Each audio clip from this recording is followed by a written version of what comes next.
School Board. The date is October 22nd, 2020, and the time is 6:30 p.m. We'll start with the Pledge of Allegiance. Director Miller, would you please lead us in the pledge? I pledge allegiance to the flag of the United States of America and to the republic for which it stands, one nation, under God, indivisible, with liberty and justice for all. Thank you. We'll start tonight by approving the agenda. I will take a motion. So we'll move by Director Schott, second. Seconded by Director Miller. Any discussion? Hearing none. Ms. Kenny, would you please call the roll? Courier. Aye. Hume. Aye. Miller. Aye. Schatz. Aye. Alt. Aye. Chester. Aye. And the motion carries. Thank you. Starting with the report section of our meeting, we'll start with Dr. Battle and Amina Hafdadal, Director of Curriculum Instruction and Assessment. We will be receiving a report about district equity. Dr. Battle. Thank you, Chair Alt and directors of the board. Tonight, we will present an update on our district equity plan. Since 2014, our district has engaged in implementation of culturally proficient school systems. Tonight, I will provide a review of our past equity plan, yearly work, plan for this year, and an overview of this year's plan components. Moving on to our purpose slide in the presentation. This plan seeks to keep us on track for our comprehensive implementation of culturally proficient school system, its framework, and its tools in the service of our mission, each student future ready and community strong. The next slide shows the 4 tools of CPSS: overcoming barriers, which are caveats that assist in overcoming resistance to change, such as the unawareness of the need to adapt. The second tool, guiding principles of cultural proficiency, are the underlying core values of this approach, such as inherent in cross-cultural interactions, and there are dynamics that must be acknowledged, adjusted to, and accepted. Cultural proficiency continuum. This is the language for describing both healthy and non-productive policies, practices, individual values, and behaviors. The continuum goes from cultural destructiveness to cultural proficiency. The essential elements are the behavioral standards for measuring and planning for growth toward cultural competence and cultural proficiency, such as institutionalizing in our system cultural knowledge. The next slide is captures our CPS Journey. I mentioned we began implementation in 2014. And so the first phase is exploration, then moving to installation, initial implementation, and full implementation. We are in the middle of full implementation. We need to reschedule employee training from last year that was interrupted due to COVID-19. However, we do have district CPSS trained facilitators, and just this past summer, Amina Hafdadal and Maria Arago attended training and completed that advanced CPSS training. Now let's move on to our implementation history.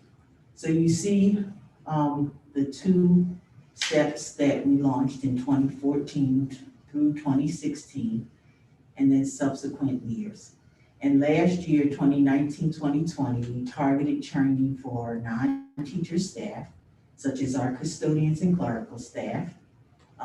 We launched district-wide professional development to sustain the use of CPSS, and we added support on onboarding of district leaders, including board members. So the next slide are the 7 strategies we will launch. Some are continuing from before to embed and sustain culturally proficient school system. District CPSS equity team, develop our site teams, continue with the teacher academy, continue with attracting, supporting, and retaining diverse staff, representation of diverse community on our advisory teams, continuing with our non-teaching staff training and an evaluation of the impact and effectiveness of our work. And so the next slide shows you a more detailed action steps as well as for each of the strategies. It also shows the timeline, persons responsible for leading and coordinating the action step, and metrics to inform yet to be developed SMART goals for success for each strategy. We're going to spend a little bit more time on this chart, and Amina Oftedal and I will share more information, and we're going to highlight a few. So first, if you look at the last column, you will see that we plan to conduct an equity audit. Previously, an equity audit was completed in 2014, so it's been 7 years and it's time for another audit to be completed. The purpose of the 2014 audit was to examine teacher preparedness and program effectiveness within a school and across our district, and to determine if any differences in the services of students based on characteristics including gender, language spoken at home, and race and socioeconomic status. There were 3 areas of focus: teacher quality, programs, and achievement. I wanted to share a couple of the findings. One finding showed that 33% of our teachers disagreed that they possess the knowledge and skills to develop culturally relevant lessons. Also, the previous audit found that 39% of teachers reported they possess knowledge and skills to develop and deliver lessons to meet the needs of students learning English. From that audit report, there were 21 possible steps identified. A few of these steps were to develop high-quality math and reading core instruction, to take a culturally proficient approach to behavior intervention, and to have high-quality principal and district leadership. So using some of the findings from the previous equity audit report, we may want to ask, has there been an increase in the number of teachers reporting that they now have the knowledge and skills to develop culturally relevant lessons? Is the expected increase based on the professional development that teachers have been engaged in since 2015? So staff and I want to finalize the areas that we want to review for the audit. And once we complete the second audit, we will review findings and develop goals with associated action steps and strategies and metrics. And so I'll turn it over to Amina Oftedal, and she'll highlight a few more strategies from this year's equity plan. Thank you, Superintendent Battle, Chair Alt, members of the board. I appreciate giving the opportunity to share some of the action steps that are on our plan, recognizing that the 21-22 plan is 1 year out of the 2018-22 plan that was put together under the leadership of Dr. Stacy Stanley following the findings of the audit. We are reconstituting our CPSS equity team. The members who had served there had been serving there for the last 4 years. And so we knew that we wanted to open it up to many more folks who would be able to contribute, as well as recognizing that the committee needs to be more representational of our student community, and so making sure that the voices of our Black, Indigenous, and people of color were heard on that committee. So that committee will be reconstituted with some returning members and some new members. Also, those folks will be able to champion the next step, which is site CPSS teams. Those teams will be the champions, the leaders in their buildings, to recognize the actions that are going on, procedures, activities, things that the building leadership team are involved in, that those are conducted and conceived with an equity lens. And furthering the professional development in the buildings rather than being led at the district level. We will be conducting a CPSS Teacher Academy. We hope to have the first cohort complete during the spring, before the end of the spring semester, and the second cohort take part in June, so that we would have 50 new teachers who have completed the 6-day training for the 22 school year. And we're really excited about that because we have invested over the last few years with many participants of the original equity team or CPSS team to be trainers, and we'd like to be able to access then those of us who have had that training and be able to share that throughout the district and use those skills. We do want to continue to work with our hiring and support and retention of staff of color, and making sure that we are examining barriers that might exist there to their hiring and the support to increase our retention. The representation of our diverse community in our advisory teams, really making that concerted effort to reach out to the community and send invitations to our families that so that our parent organizations are much more representational. We'll continue on with our partnership with the YMCA to do our training with the operations and non-teaching staff, especially targeting the leaders there so that they can continue that work amongst their own staff. The evaluation and effectiveness, as you see in the metric column, those are the metrics that we will use to determine the level of success. And so we'll be setting those SMART goals for each and every one of these action strategies.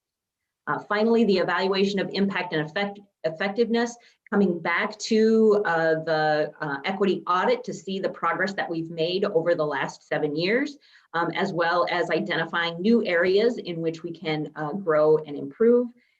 Also continuing with our seeing the results in our academics achievement and our reduction of disparities as brought forth through the SMART goals of the world's best workforce and the achievement integration plan.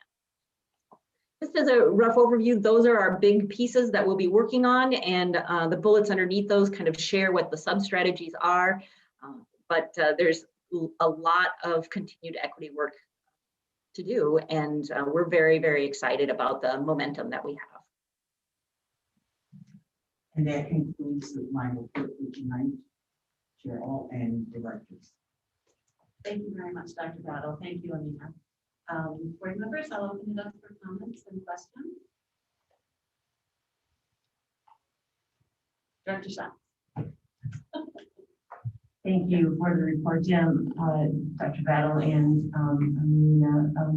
It's the work that we do is important, and this is so much at the heart of what ISB 191 stands for, and not only for our students, but for our staff and our families. So thank you for that continued work, and I look forward to hearing future reports. Thank you. Director Miller. Oh, Director Courier, sorry. Yes, as I listened to your report, I thought about the 30 years that we have been working on equity. And really CPSS has really pulled it together. We've done lots of options, but CPSS has actually done what it says it can do. So congratulations on the efforts, and it works. It works. So thank you. Thank you, Director Courier. Director Chester, I think you have your hand up. I do, thank you. Yes, thank you for our work with CPSS and being culturally proficient.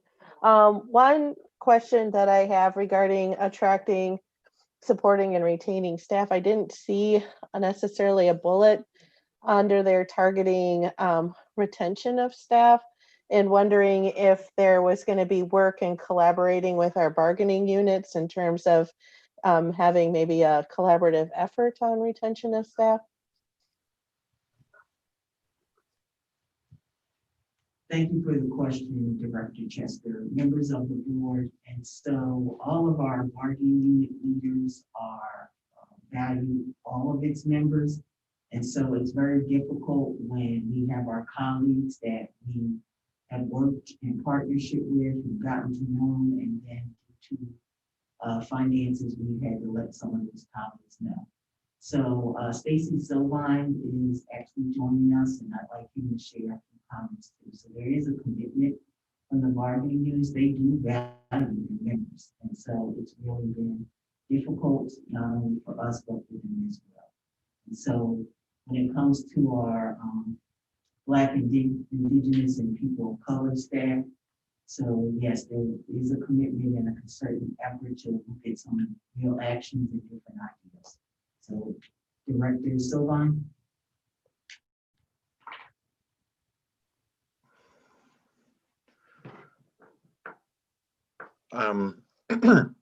To your question, when you're asking about negotiations is a way path. And again, as Dr. Battles pointed out, both sides of the table have to bring the proposal, not necessarily bring the proposal to the table, but both sides would have to agree to the language of the proposal. So that's a negotiated thing.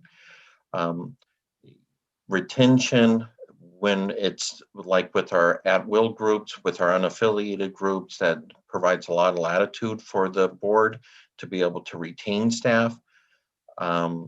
But when it comes to negotiations and the process to lay staff off or reduce staff, again, that's going to have to be reduced. And as long as we have declining enrollment and a budget issue as we have, that makes it very difficult between the two, between the resources that we have and the contracts that we have to pull and truly defend retention. And that's the sad truth of where we are until we come to that agreement with our labor unions. Thank you, Stacey. Any other questions? Director Miller.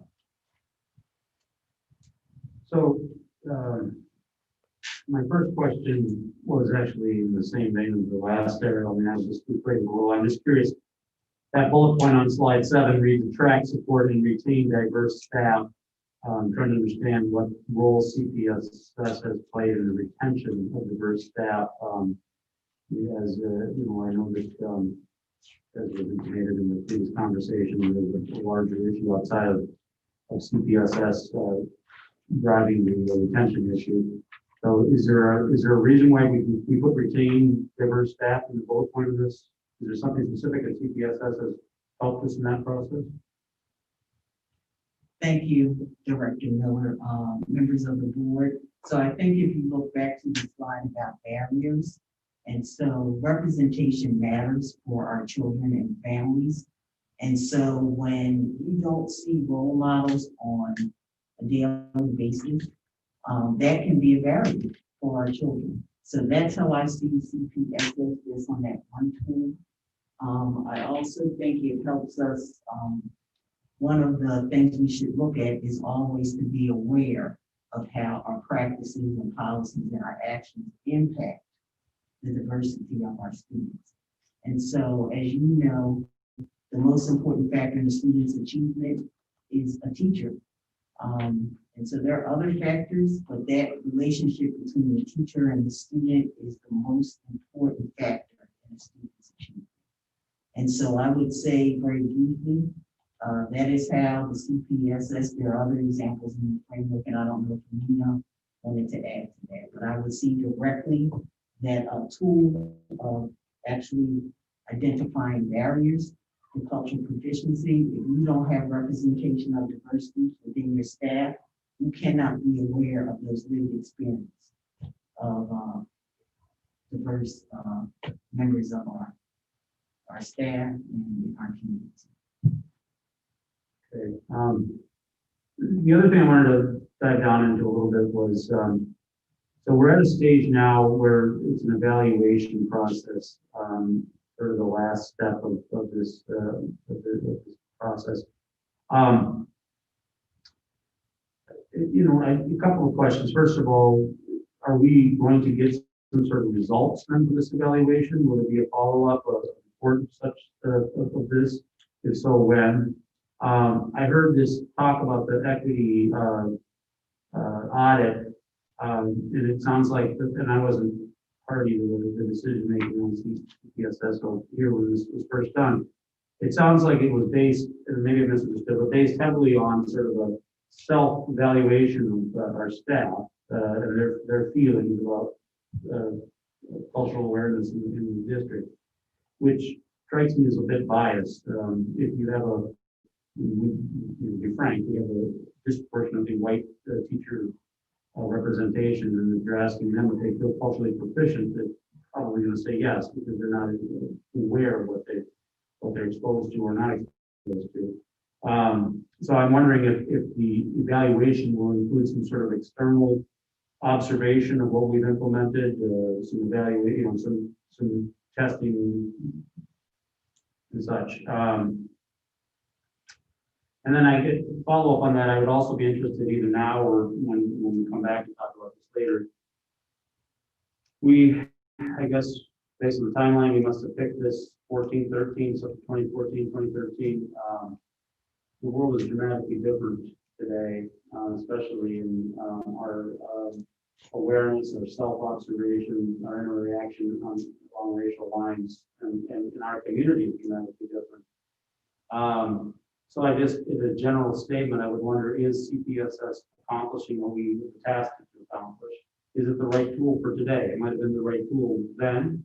It may have served us well until now, but is it the right tool going forward? Or do we need to add more things? Do we need to get something different? I'd be interested in knowing that answer.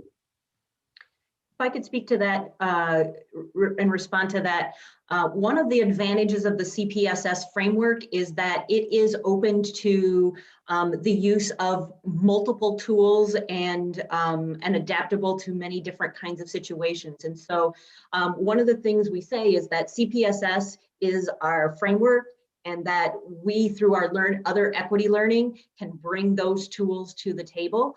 And many of our folks who have done, different types of equity training or have experience with different tools have brought them, and they fit within the CPSS framework. That framework is broad enough for it to adapt to all of the different tools that are there.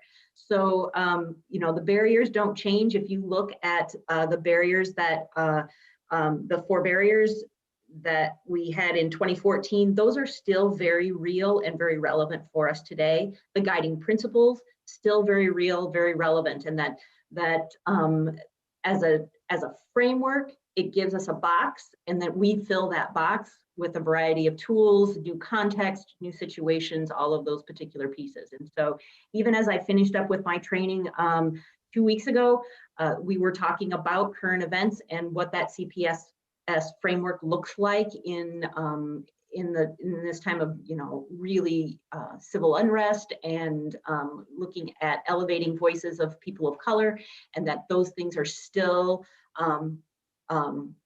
prominent in the CPSS framework. And Director Miller, regarding the data that was used in 2014, they did look at some data MCA. They also wanted to look at the enrollment in advanced courses, AP and CIS. Did it mirror the demographics? I think they did recognize, and I wasn't here, so others who were here can speak to it. They recognize that the audit should not be the end all for looking at, and so that's why they had the YMCA come in and work with students at Burnsville High School. So you're right, the audit was one piece, but there were other ways that the board and the staff at that time wanted to have a more comprehensive picture. So I wanted to share that piece. And then if I could just add, there are 2 pieces. One, yes, there is some self-reporting. The self-reporting is a really important component because that addresses us kind of the awareness of the barriers.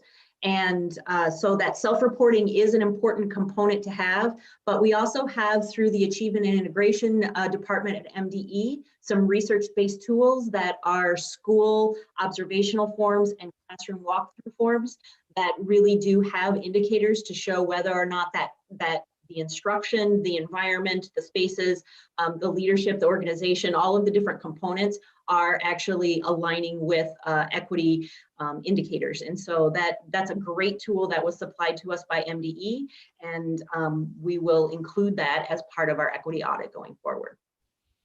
And Director Miller is someone who was here when those decisions were made and when the audit was conducted. Yep. I remember appreciating that Dr. Stanley conducted the equity audit when she first arrived here. So in terms of the person who was leading the audit, she had more of an objective eye as someone who was coming in from the outside. And I thought that was really helpful in terms of knowing that, you know, we have a more objective observer going through this. So that answers your Dr. Young, you have a question? Yeah, I'm not sure if it's one that has an easy answer right now, but one of the things we've heard about in the news a lot this year with COVID is the risk of distance learning and COVID on the impact on equity in our schools. And so I'm curious, as we're moving into this, you know, the next year of implementation, what challenges are we anticipating in light of the ongoing impact of COVID, and how are we going to be able to address those challenges this year when we have hybrid learning, at least for the foreseeable future for our students? Thank you, Director Hume. So it's very interesting looking at data that we've collected and data that the state has collected.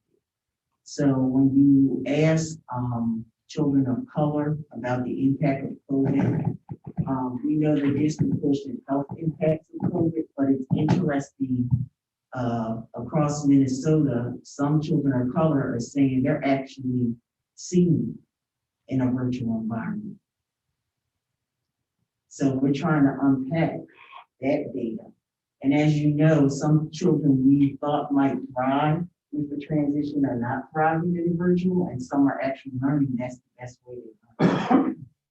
And so I think there's still more to learn about the impact on our equity goals that COVID has had. I have been reading research about the impact of learning loss. There's two studies, one done after Hurricane Katrina, and the students in Louisiana, and they actually said if teachers, when they come back to school, focus on what's most important, they actually do catch up. And then there's another study on the impact from Australia with the natural disaster that happened there too.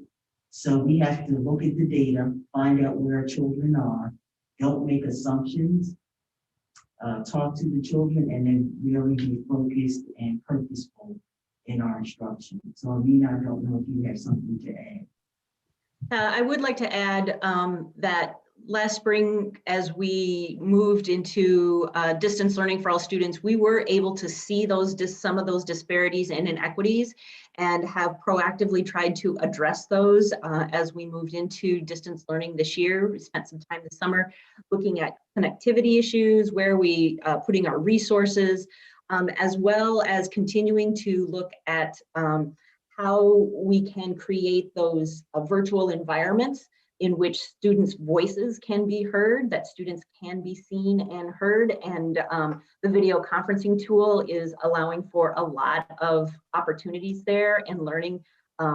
So as we look at some of those issues where we see inequities, connectivity and technology is one, which Technology Director Gordon has done an amazing job with her team to address that. But we also need to continue to address grading and evaluation, assessment environments, attendance policies and procedures, And those are areas where we've seen a lot of disparities with our students of color, and these are great opportunities for us to have some of those open discussions. And so as we are looking at attendance data right now and asking the question about what does it mean to attend in a virtual environment, we are looking at that in terms of who do these rules apply to, and who are the ones that for whom the particular really stickler for rules in the old version, I guess, in a face-to-face version would tend to be a barrier for them. And I think having those conversations about attendance, about assessment, about grading, all of those particular pieces have been are really upfront for us right now, and looking at that in a different way, because we are being forced to look at a new structure. And this is an opportunity to look at those new structures and address those disparities directly. Any other questions?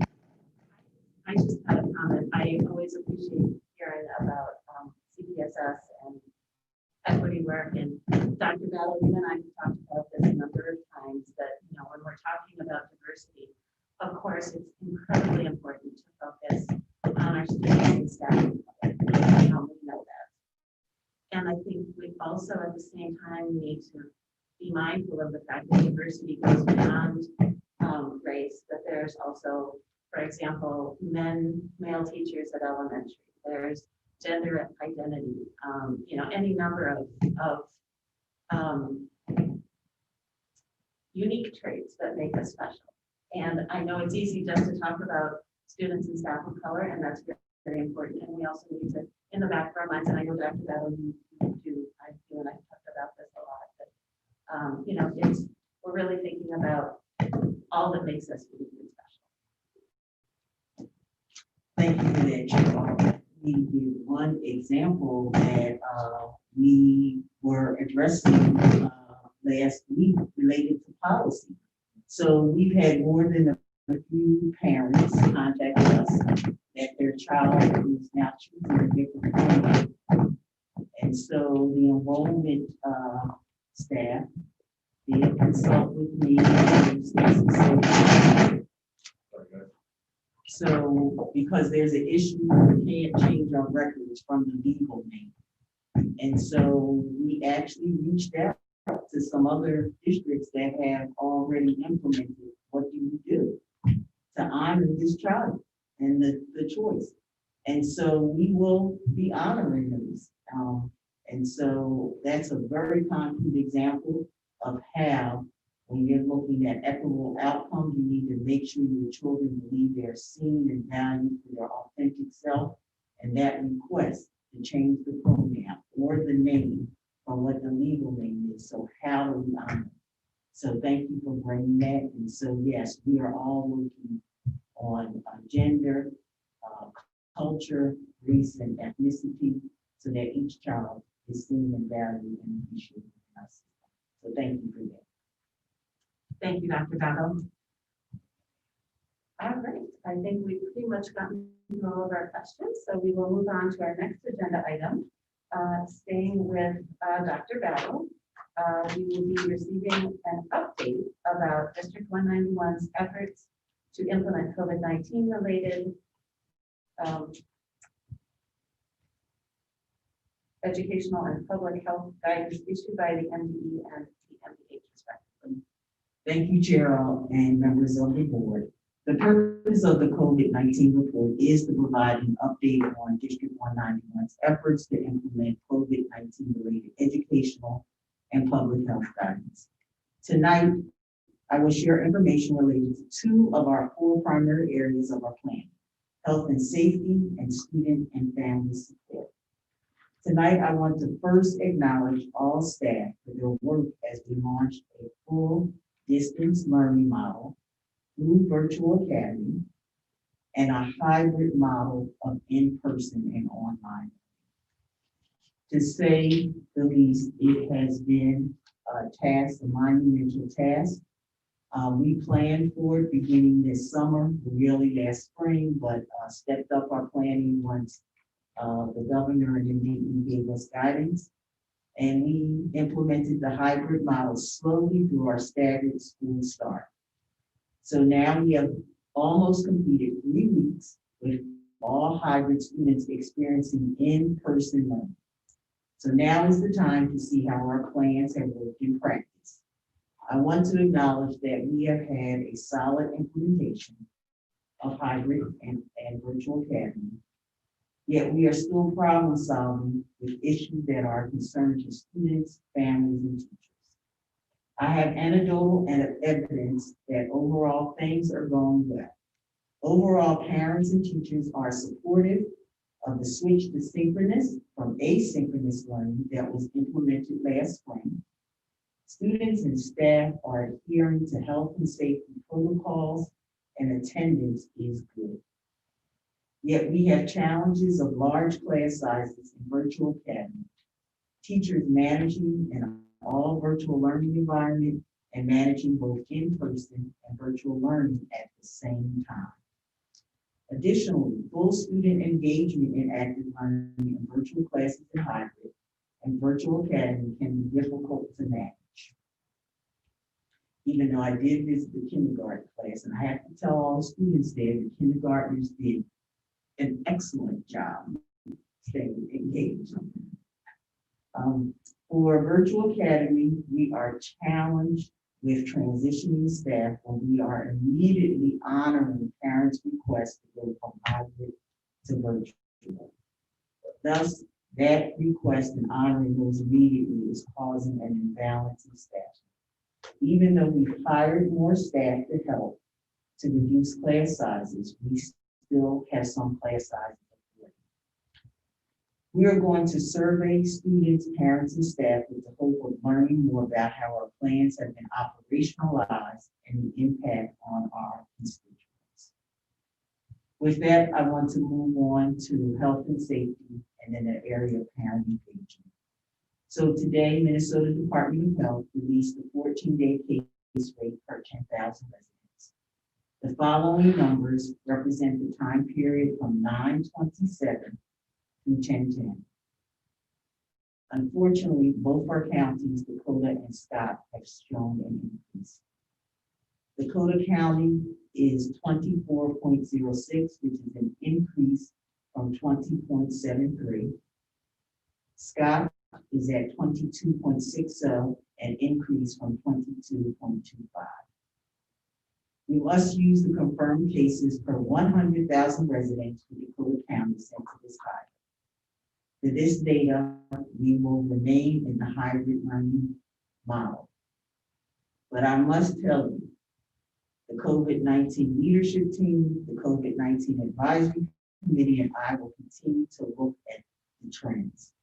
If we have an increase again next week, the key indicators and decision process for selecting a learning model that is best for District 191 will be crucial. On Tuesday, the leadership team for COVID-19 continued the discussion about those key indicators and the process. And tomorrow, the COVID-19 advisory team will continue its discussion. And so, as we look at the numbers, we will look at the learning model parameters.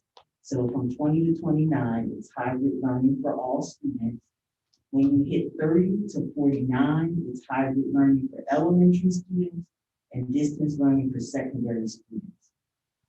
50 is distance learning for all students. If you look at the county data released today, there are some very prominent, I wouldn't say prominent, but the largest, Anoka and Hennepin also increased. But when you look at the list, it's pretty stunning. The counties that are already at 50, there's even a county that's at 9. And so you've seen the news and numbers that in Minnesota it's increasing. So you look at the county data, you can see it. And so I wanted to share that with you and our community. And I thank the support of the leadership and the advisory leadership team. Moving on to student and family support. Reminder that parent-teacher conferences are November 2nd and 3rd, and I hope parents will take this opportunity to learn more about classroom curriculum and to ask questions from your child's teachers. I want to highlight that to complement these upcoming conferences, middle school teachers held a virtual open house yesterday. So on Wednesdays, the teachers have 4 classes. So Wednesdays is our district, everyone is in distance learning on Wednesdays. So they offer 4 classes. And so parents were invited to meet for the last 15 minutes, to come and join the last 15 minutes to meet the teacher. Because remember, so the open houses were virtual. So to actually meet the teacher, learn more about what the students have been engaged in, and to answer any questions. And so the middle school principals have reported that they've actually seen an increase in parent engagement through virtual meetings from the fall open house. And so they think, as I think it was Director Hoon asked about what the impact is, a good impact is they think they need to always offer a virtual parent conference. So for various reasons, when we talk about really attending to our parents' needs, there are some parents who aren't mobile. And so it's difficult to come up to the school. And so virtual is a great option. And we've seen that with teletherapy. More people are attending their therapy sessions because they don't have the barrier of travel. And so I wanted to share that we're looking at parent engagement very differently through our response to COVID-19. And this concludes my report. Great, thank you very much, Dr. Bell. Board members, any comment? Director Chester, I'm just going to check in with you to make sure you don't have your hand raised. No question. We're good. All right. Thank you very much. This is always a very informative report. All right, next we are moving to committee assignments and board assignments. Before I open it up for reports, I did want to make note that the board will be taking action this evening to fill vacancies in committee based on Director Howard's resignations. I just wanted to call that out for folks. And that's the MSBA Legislative Committee negotiations and the Edward Neal Elementary School assignment. But are there, let's see, committee reports starting with Policy Review Committee, Director Chester.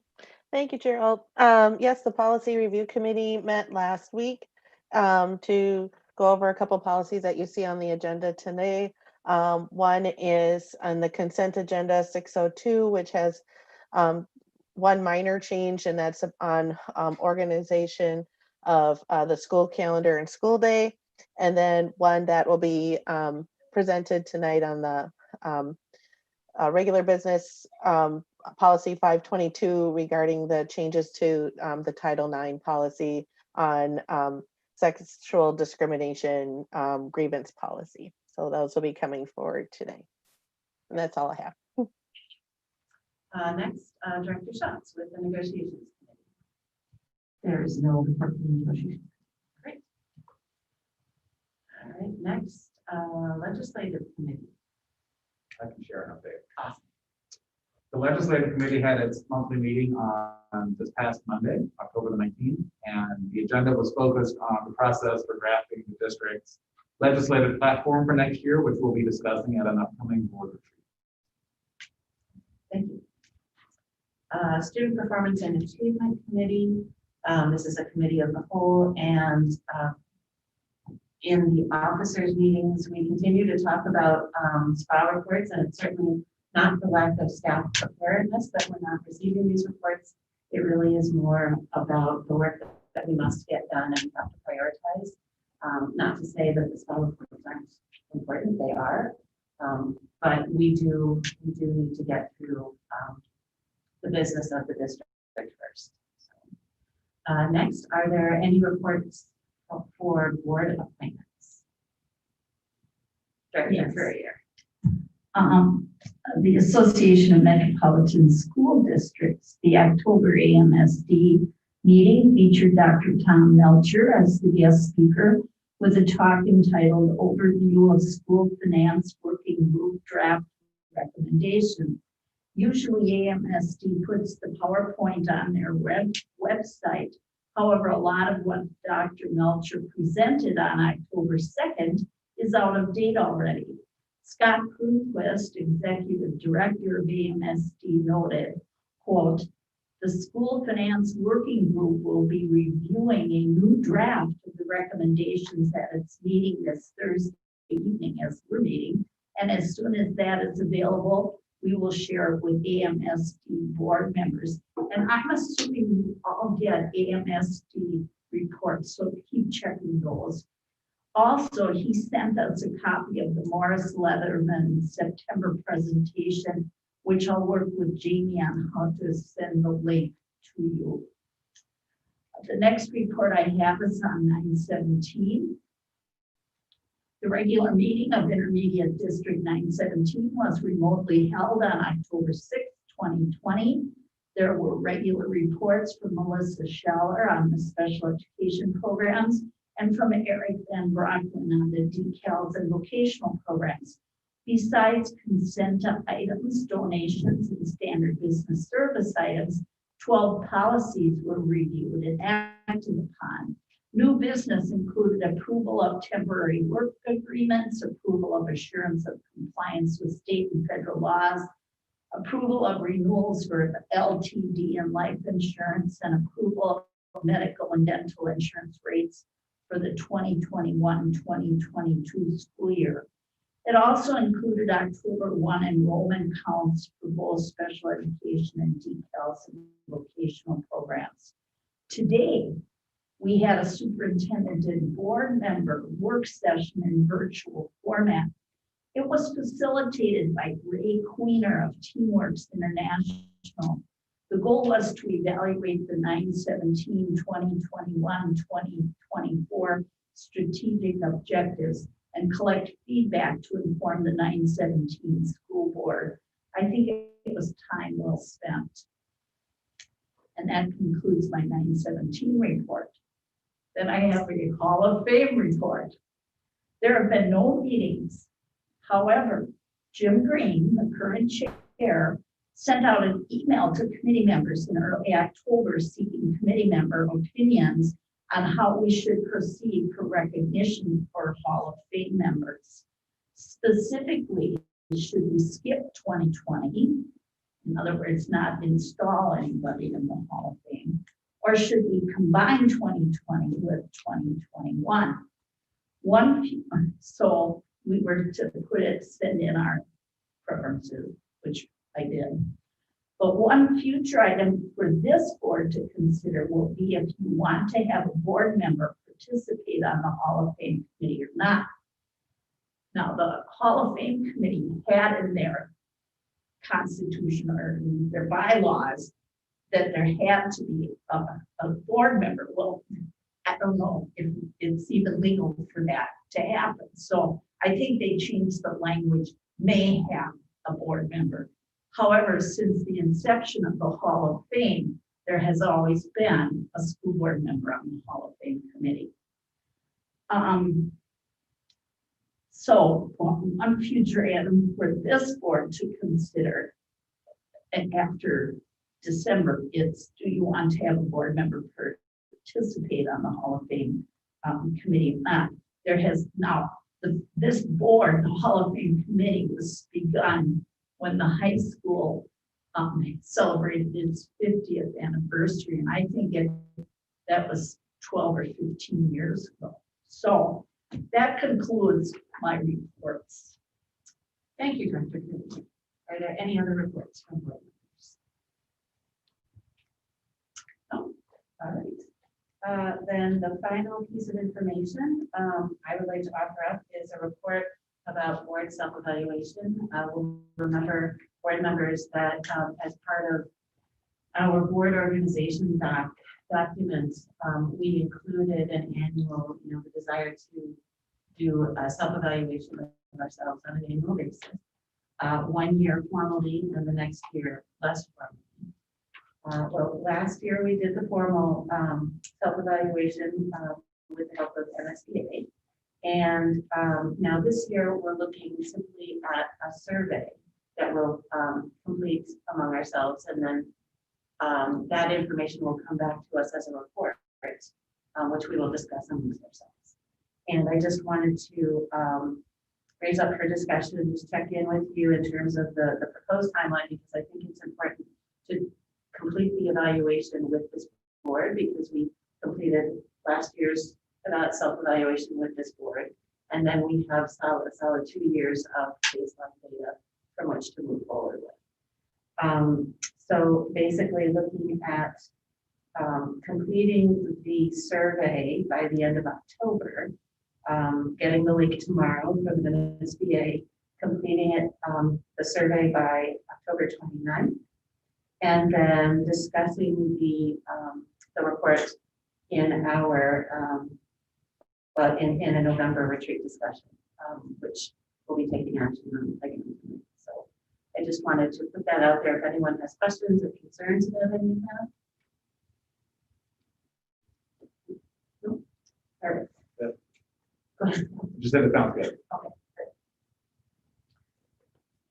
All right, so next, excuse me, turning to the consent agenda, although board action is required, it is generally unnecessary to hold discussion on these items. In the event a board member wishes to discuss an item, that item will be moved for separate consideration.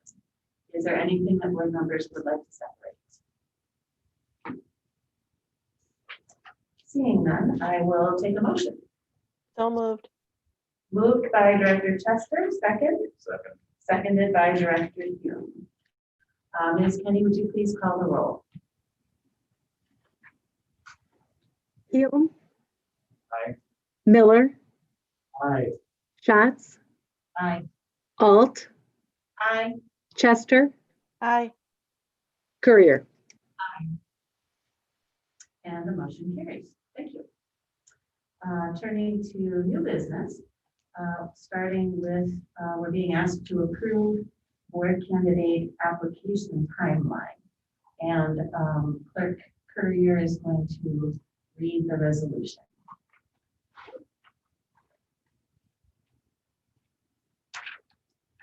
Whereas a vacancy exists on the Board of Education due to the resignation of Jen Holliger, and whereas a vacancy exists in the office of School Board Director with a term expiring the first Monday of January 2023, and whereas the vacancy occurs after the last day to file affidavits of candidacy for the next school district general election, and whereas more than 2 years remain in the unexpired term, now therefore be it resolved by the Board of Education of Independent School District number 191, State of Minnesota, as follows. 1, the board will appoint an individual to serve in the vacant director's position until a successor is qualified at the special election. 2, the Board of Education will accept applications from individuals interested in filling the vacant director's position beginning on October 23rd, 2020 at 8 a.m. and ending on November 6th, 2020 at 1 p.m. 3, the appointment will be evidenced by a resolution adopted by the Board of Education and entered into the school board minutes and will continue until a special election is held under Minnesota statutes, section 123B.09, subdivision 5. 4, the appointee will be sworn in as the director of the Independent School District number 191 Board of Directors during a regular business meeting of the board to be held on January 14, 2021. Thank you, Director Courier. I'll take a motion. So moved by Director Schatz, second. Second. Seconded by Director Hughes. Discussion or comments?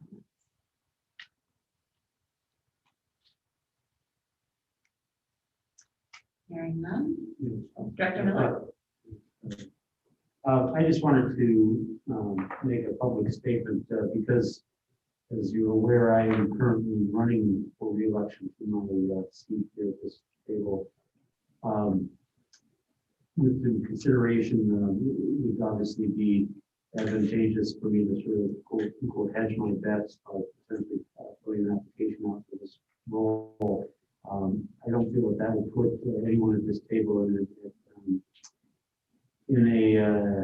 a good seat. I don't think, and also don't think it would be a good action of transparency for me to do that. So I am unequivocally stating for public record that I will not apply an application to this pretend seat in any situation. So I believe that will free me up to participate in the process of selecting the person. Thank you very much, Dr. Miller. Any other comments or questions? All right, Ms. Kenny, would you please call the roll? Miller, Aye. Schatz, Aye. Alt, Aye. Chester, Aye. Courier, Hume. And the motion carries. Next, we are being asked to adopt a resolution approving the Open Facilities Action Plan and authorizing administration to proceed with next steps for possible sale or lease of open facilities of ISD 191. Dr. Bell. Thank you, Chair Alt. So yes, I'm recommending that the board adopt the formal resolution approving the Open Facilities Action Plan and authorizing administration to proceed with next steps for possible sale, lease of open facilities of ISD 191. This resolution is based on several board open facility discussions. And so now I turn it over to Director Courier, who will read the resolution. Be it resolved by the School Board of Independent School District 191, State of Minnesota, as follows. 1. The School Board of Independent School District 191 intends to seek special legislation by the Minnesota Legislature to provide that, notwithstanding the provisions of Minnesota statutes, Section 123B.51, subdivisions 4 and 6, proceeds of the sale or lease of current school facilities or land may be transferred into the general undesignated fund to the full extent permitted under federal tax law and associated U.S. Treasury regulations. It is understood that no land and or building sales or lease agreement shall be executed by the district before legislation authorizing such a transfer has been approved. Number 2, pursuant to Minnesota statutes, Section 123B.51, subdivisions 3 and 4, land and buildings will not be sold or leased to organizations that would compete with 191 for enrollment or funding, or that would operate in any way that would interfere with the educational programs taking place on such property. Number 3, the proposed Open Facilities Action Plan encompasses the following. A, Marion W. Savage Elementary, known as MWS, and Sioux Trail Elementary, known as ST, will continue to be used as ISD 191 child care facilities as long as COVID impacts our ability to group and transport ISD 191 students. Once COVID is no longer a consideration, we will actively work to find non-competitive partners for a lease arrangement of these facilities. B, River Ridge Educational Center will continue to house BEST until a purchaser for the facility is found and a sales agreement is negotiated and executed, at which time BEST will move to Diamond Head Center, DEC. C, subject to Minnesota statutes, section 123B.51, subdivisions 3 and 4, and federal tax regulations, district administration may lease some or all space at Metcalf Middle School, MMS, to non-competitive partner organizations with an understanding that such leases will terminate at such time as the School Board of Independent School District 191 agrees to sell the land and buildings of MMS. D, up to 4 acres of land at DEC may be sold after special legislation has been adopted as discussed in paragraph 1 above. Number 4, the board hereby approves the Open Facilities Action Plan as presented to the board. District staff and consultants are hereby authorized and directed to proceed with the implementation of the Open Facilities Action Plan, including without limitation pursuing special legislation substantially as described in this resolution, subject to the approval by the board of any special laws approved by the state legislature as provided in Minnesota statutes, section 645.021, and further subject to approval by the board of any contract for the sale or lease of any district facility or land contemplated in this resolution. Thank you, Director Courier. I'll take a motion. So moved. Moved by Director Hume, second. Seconded by Director Miller. Discussion or questions? Director Courier. I just wanted to clarify that the River Ridge Educational Center will continue to house BEST, and BEST is one of our programs in the district. We didn't clarify that in the resolution. Good point. Yep. Any other comments? All right. Ms. Kenny, would you please call the roll? Schatz. Aye. Alt. Chester. Aye. Courier. Aye. Hume. Miller. Aye. And the motion carries. Thank you. Finally, we are being asked to approve on a first reading basis changes to policy 522, Title IX, sex non-discrimination policy, grievance procedure and process. And we'll be with Stacy Stovine, Executive Director of Human Resources. Welcome, Stacy. Thank you, Chair Alt, Dr. Battle, members of the board. Earlier this year, the Office for Civil Rights, or otherwise known as the OCR, at the U.S. Department of Education announced new Title IX requirements defining sexual harassment and federal regulations for the first time and governing sexual harassment complaints and investigations. The new standards outline comprehensive notice and procedural requirements schools must follow when responding to sexual harassment claims from both students and employees. Title IX traditionally has been addressed towards students for sexual discrimination, but what the new regulations from the Office for Civil Rights is doing, it is now moving into sexual harassment, both for students and for staff. So this is a big shift, and as you have probably noted on the red line from the old policy, it is pretty much all red line because of the new requirements that are being outlined for us to move forward. The Policy Review Committee reviewed this policy 522, both on September 8th and October 13th, 2020.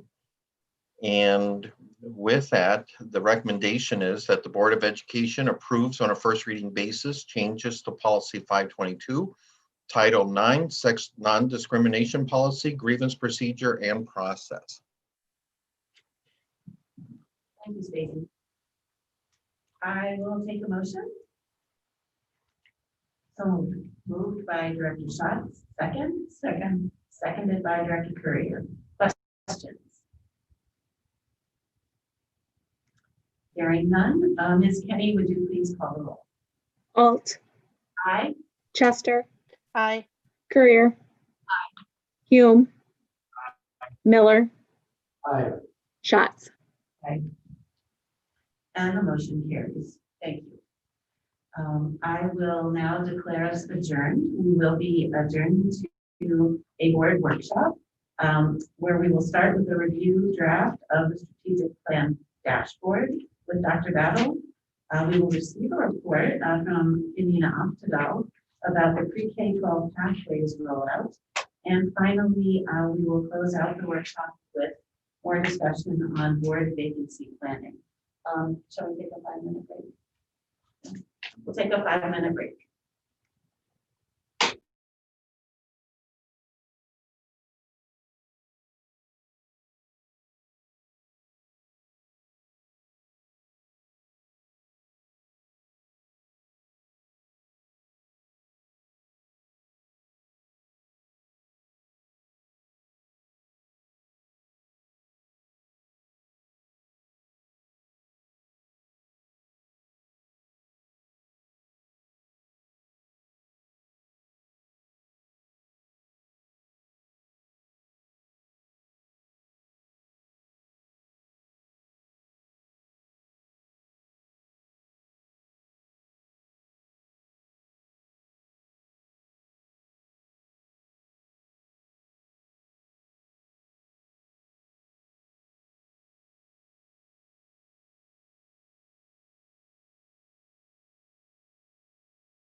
Whatever you want. Awesome.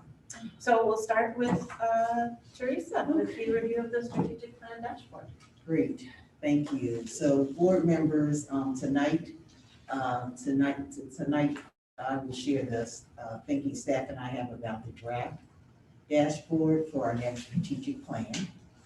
I want to share in developing the draft plan. I work with CISA departmental leaders, Amina Oftedal and Anna Roselli, and our district communications director, Anna Cooper. And so it was really important as we looked at what would be some possible metrics. We had some principles in mind, and so I wanted to share those with you. First and foremost, we wanted to keep equity at the center of our work. And we wanted to make sure we're going to use reliable data and support its use through tools that promote equity. Second, we really wanted it to align to the strategic direction. So this may be a little different approach. Three, we wanted to focus on high-level metrics for board governance purposes, and that staff would use benchmark data to monitor the day-to-day implementation of the strategies. And lastly, we really want to measure what matters, because we are data rich. But what really should we be measuring that gets us to that mission of each student, future ready and community strong? So you will see that we're going to go through a dashboard's purpose, the proposed components, a pathways profile, and a strategic roadmap review.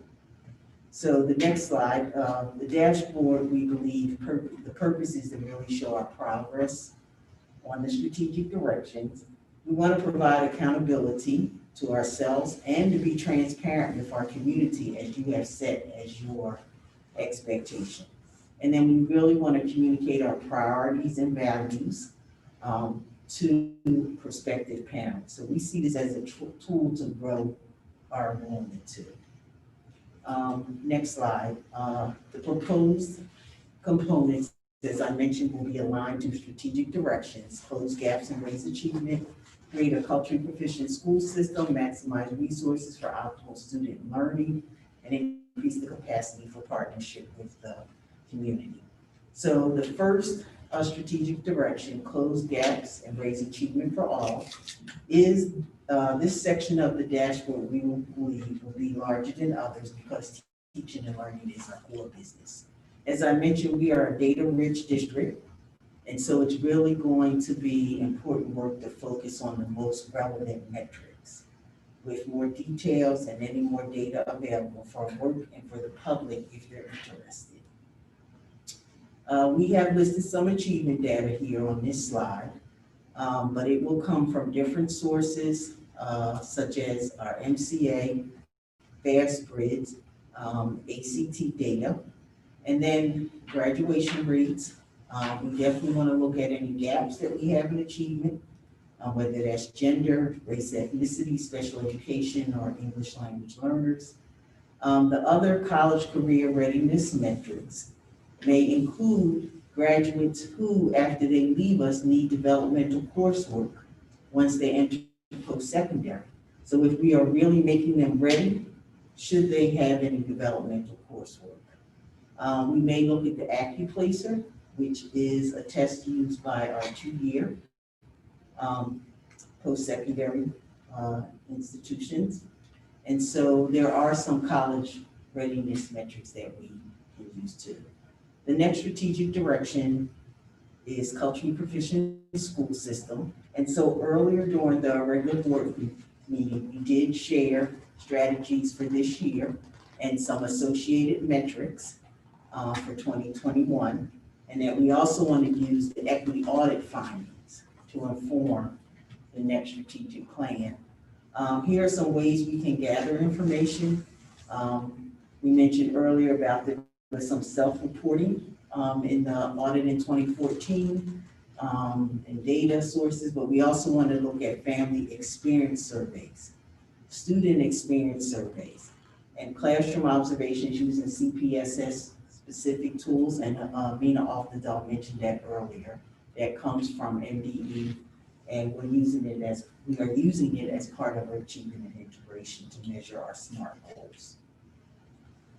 This section would focus primarily on non-academic results. And as you see here, really about the experience. And I think that's really key for our enrollment, to grow our enrollment, because as you know, we lose our students in elementary school traditionally. So we really need to reverse that trend. The next strategic direction is maximize resources. A couple of key metrics here are unassigned fund balance and spending by purpose. But staff and I really want to know how the board defines resources. Is it just financial and staffing, or do we look at the impact that the positions we select to employ, such as cultural liaison, are having an impact, especially on our equity goals? Social workers, what is their impact? So we'd like more information about that. The last strategic direction, capacity for increasing partnership.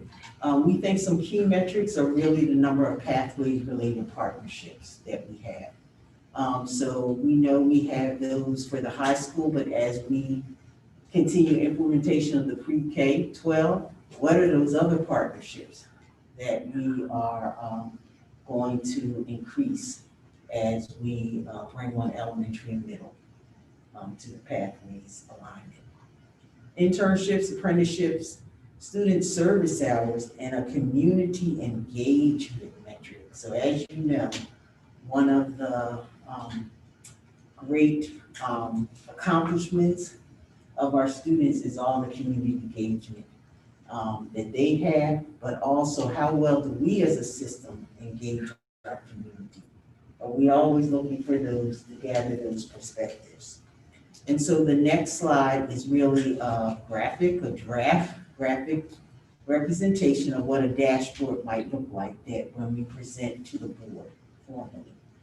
So go back to the purposes of the dashboard, and one of them is to really make sure our public understands. So we want to make sure it's something understandable, doesn't have a lot of educational jargon or acronyms. And, you know, sometimes, you know, the space is limited, so you kind of want to use acronyms. But we want to really look at something that's really simple, that people can understand, and it's focused on the most important. Next, the pathways profile of a student experience. So many districts have what they call a profile of a graduate. And so what we like to have is a pathways profile that would describe the characteristics we want our graduates to have. Like, are they collaborative? Are they innovative? Are they community minded? And the idea with this profile will show the path that leads to that graduate. The skills and experience the students gain by third, eighth, or some other time centered time that actually when we expect them to have these experiences. It will show how students gain those skills in layers, with high school students building on those learned in middle school and those built on skills learned in elementary school. And in the other direction, this profile will let students and parents know what to expect next. They'll see what their next step will be and how it will help them along their personal pathway. And they'll see whether they're making progress or not. The next slide really talks about a strategic roadmap review. And so, as you know, we have conducted our first thought exchange. September 21st to 30th, we had 856 participants and nearly 490 individual thoughts contributed.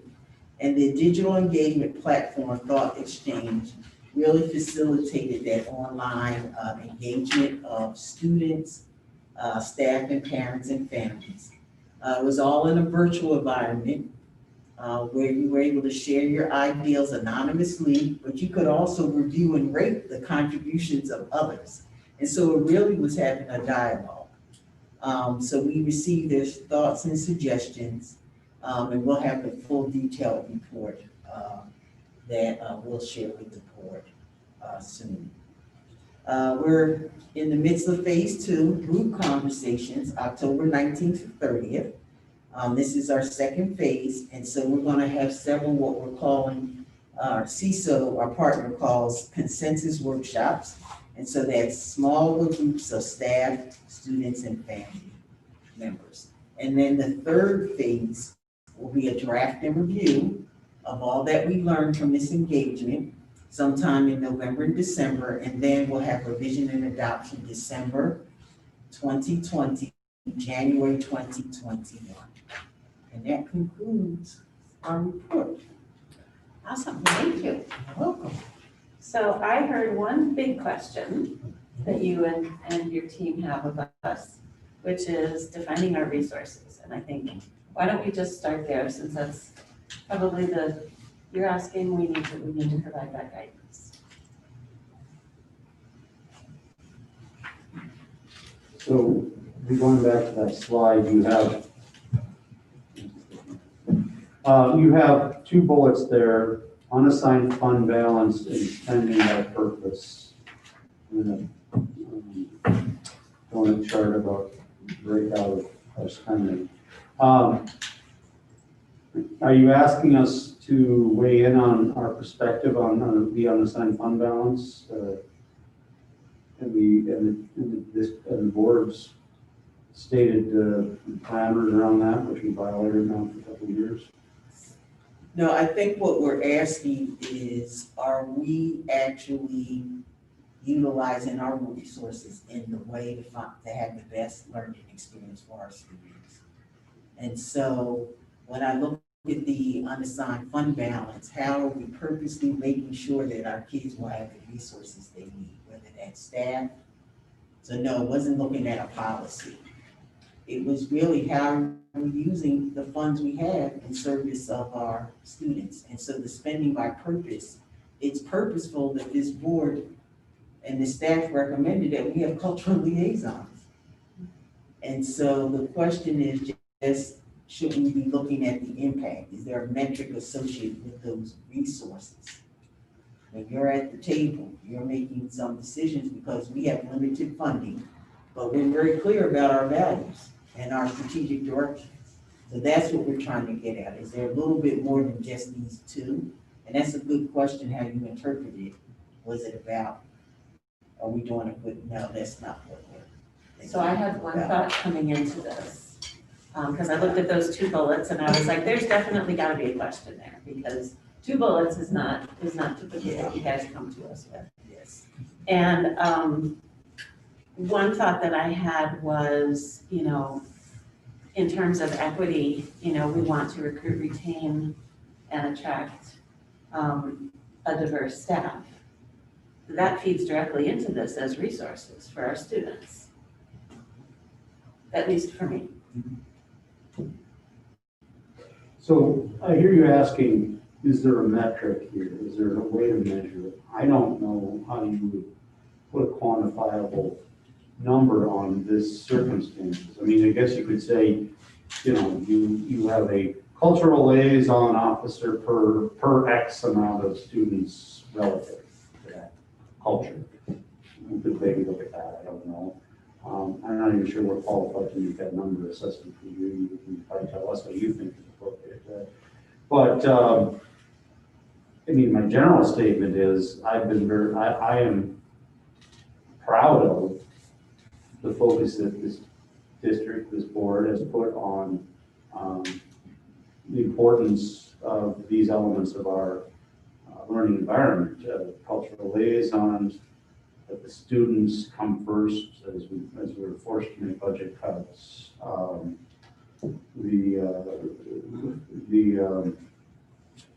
The willingness to adjust and flex on the fund balance in order to keep those things at forefront. So I'm not, I don't know. I would continue with, I think, in my opinion, we continue. I don't know how we would measure per se as a dashboard. Yep, I agree. There's, it's hard to. Go ahead. I'm just letting them know that's what you're doing. Oh, sorry, Leslie. No. Sorry. Just that, you should just start talking, Leslie, just like yell out. Yeah, I agree, it's impact is impossible to measure in any circumstance, and so it's not a metric that is, it's not a metric that can be created in an objective sense. And so I understand why you're asking, about that. And it's a matter of, spending priorities, but I think we have been very clear and that we're kind of all on the same page about what those spending priorities are, and so I wouldn't worry too much about this metric beyond what we've already established as our board priorities, as our things like that, because it's immeasurable to you can't measure the impact a teacher has on any student, and that's the same thing that you're asking us to kind of create. And so impact is too difficult, but I think you have the spending priorities that we have established as an organization, as a team. Leslie, sorry. Go ahead, Leslie. Well, one thought I had in terms of using a metric would be, would there be any kind of question in any surveys related to parent or student experience with evaluating being on the second goal of cultural proficiency that would then be able to align with like our cultural liaisons, or if there was anything related to how we evaluate, student performance in terms of work that EAs are doing to help with student achievement. I think there could be, maybe within current ways of evaluating, maybe adding a question or two that would then get to maybe some of this. That's a thought. Thank you. Did Amina, did you want to? Amina, do you have something to add? I would just add that there are many different kinds of metrics that we could use, and I think overlapping things that we already have data on as part of these indicators, especially for our CPSS and our equity work.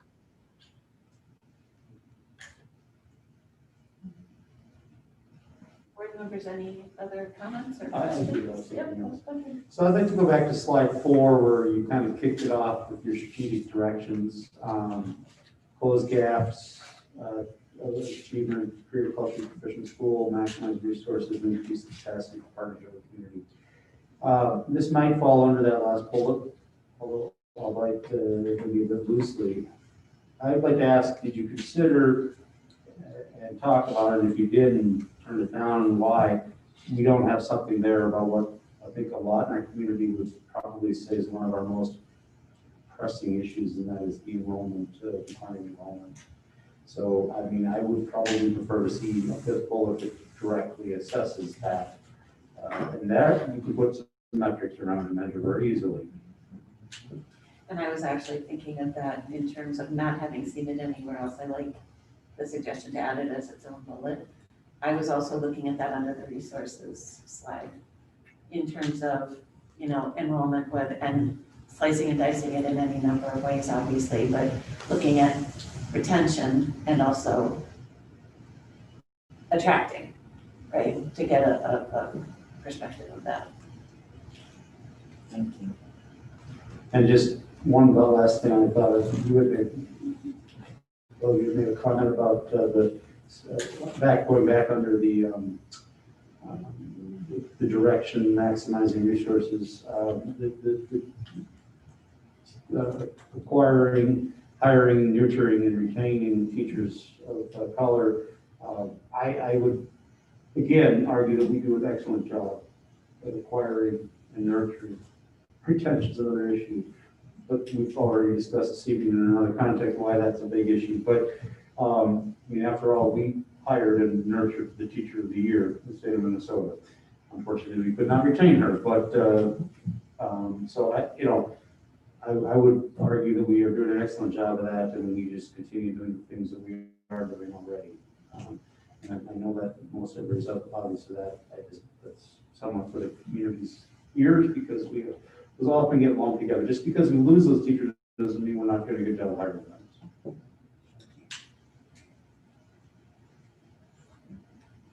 Dr. Curry, it looks like you have something to say.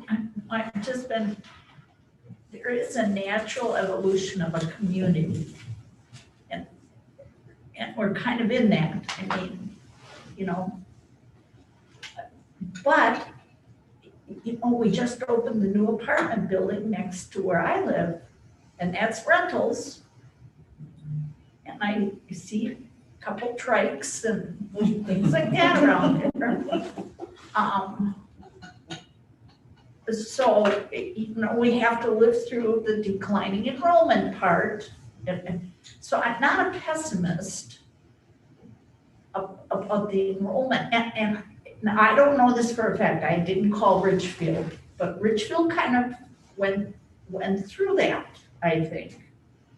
And then it stabilizes. Bloomington did, I think, go through that. I remember when Jefferson High School 20 years ago was, the glory high school, and they always went to state and all of that. So now that I've lived long enough in a community where I've kind of seen that evolution, so I'm not pessimistic about kind of the declining enrollment. And we have done something. Look what we did in our resolutions and about our properties.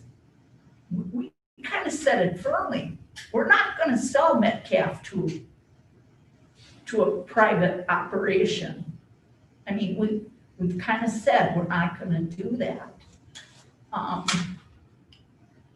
And there's just something, we do extraordinary things here. And I've now worked in a neighboring district. And I have to be careful because I did work there. But we do extraordinary things here. And we're culturally competent compared to some other districts, I believe. So how do we market that? And we've got Aaron, and he, in his department, and we do extraordinary marketing. But you talk to the rank and file in our community, I never say a bad thing about our school district, ever. And yet you hear kind of internal people, kind of community people, not say good things about us. So somehow we have to turn that around. I'm amazed. I mean, do you hear things like that? And I think, oh my gosh, we have graduates. I mean, that's where that Hall of Fame, that's why really, I would advocate we keep a board member on there. Because some of our Hall of Famers have done extraordinary things. And that's why I've stuck on it all these years. I was on it as an administrator. So I don't know, that's what's rolling through my brain as we would be. And this community has such strong leaders. Committed, look at our mayor, our mayors. I mean, even the mayor in Eagan, we've got to kind of keep bringing them along. But look what Eagan has done. They've got the Viking thing. You drive by that Viking operation. And we have assets that we could connect with. And so, I mean, those are the random thoughts going through my head. That's great, thank you. Board members, any other comments? No? Teresa, do you have what you were looking for? Yes, Yeah. and I look forward to gathering all the perspectives from students and staff and parents that will read it. That report will definitely inform what they're interested in. Absolutely. Oh, sorry, I do have one other, well, not good. I love the pathways profile idea. Yep, love it. Yeah, because it's so, it's such a great reflection of, as you say, the journey that our students have, rather than just what they look like coming out at the end, and having a profile of a graduate sort of goes against our idea of a customized education, you know, that fits each child, as opposed to a fitting, you know, each child into an education model. And so, yeah, I love the pathways profile. Can I add one quick postscript? I've been in the district long enough and with technology long enough to know how we struggle to try to gather data and get data out there or be able to assemble it enough to use it. And when you say we have data rich, we're data rich, that makes me feel so good. Because if we're data rich and we can analyze it and we can get it out to share with folks, finally, that navigation through both hardware and the tools to be able to assemble that, if we're there, finally. So, congratulations. And I realized I didn't make my comments, as everybody else did. So I really appreciated your explanation of the tools of CPSS and connecting them with, you know, kind of the why behind it. I thought that was a really lovely explanation, and I've heard the description many times, but that one really kind of landed home in terms of understanding. In terms of metrics, I had some thoughts, just, you know, in terms of partnerships, because that is a priority for a lot of different reasons. And in terms of the metrics that matter, you know, it's not just the fact that our students are and will be going through apprenticeships. It's their success, you know, after they graduate. And also, and I don't know that you can necessarily track this, but I think it's important to celebrate when a student believes that they know what they need, where they need to go. And then they go through an experience as in the pathways that leads them to realize, no, that's really not for me. Like there were a couple, I know that there have been a couple students that I've spoken with over the years, last couple of years, who thought that medicine was their, you know, their future profession, and having taken the CNA class or, you know, the first aid class, they realized, no.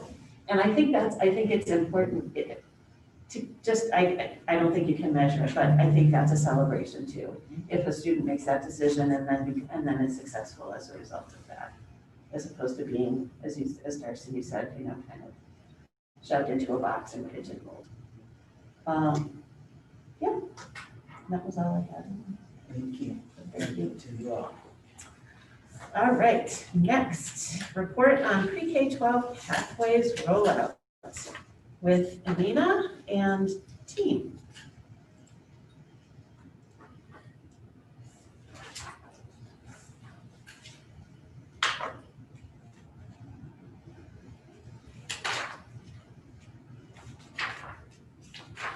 You're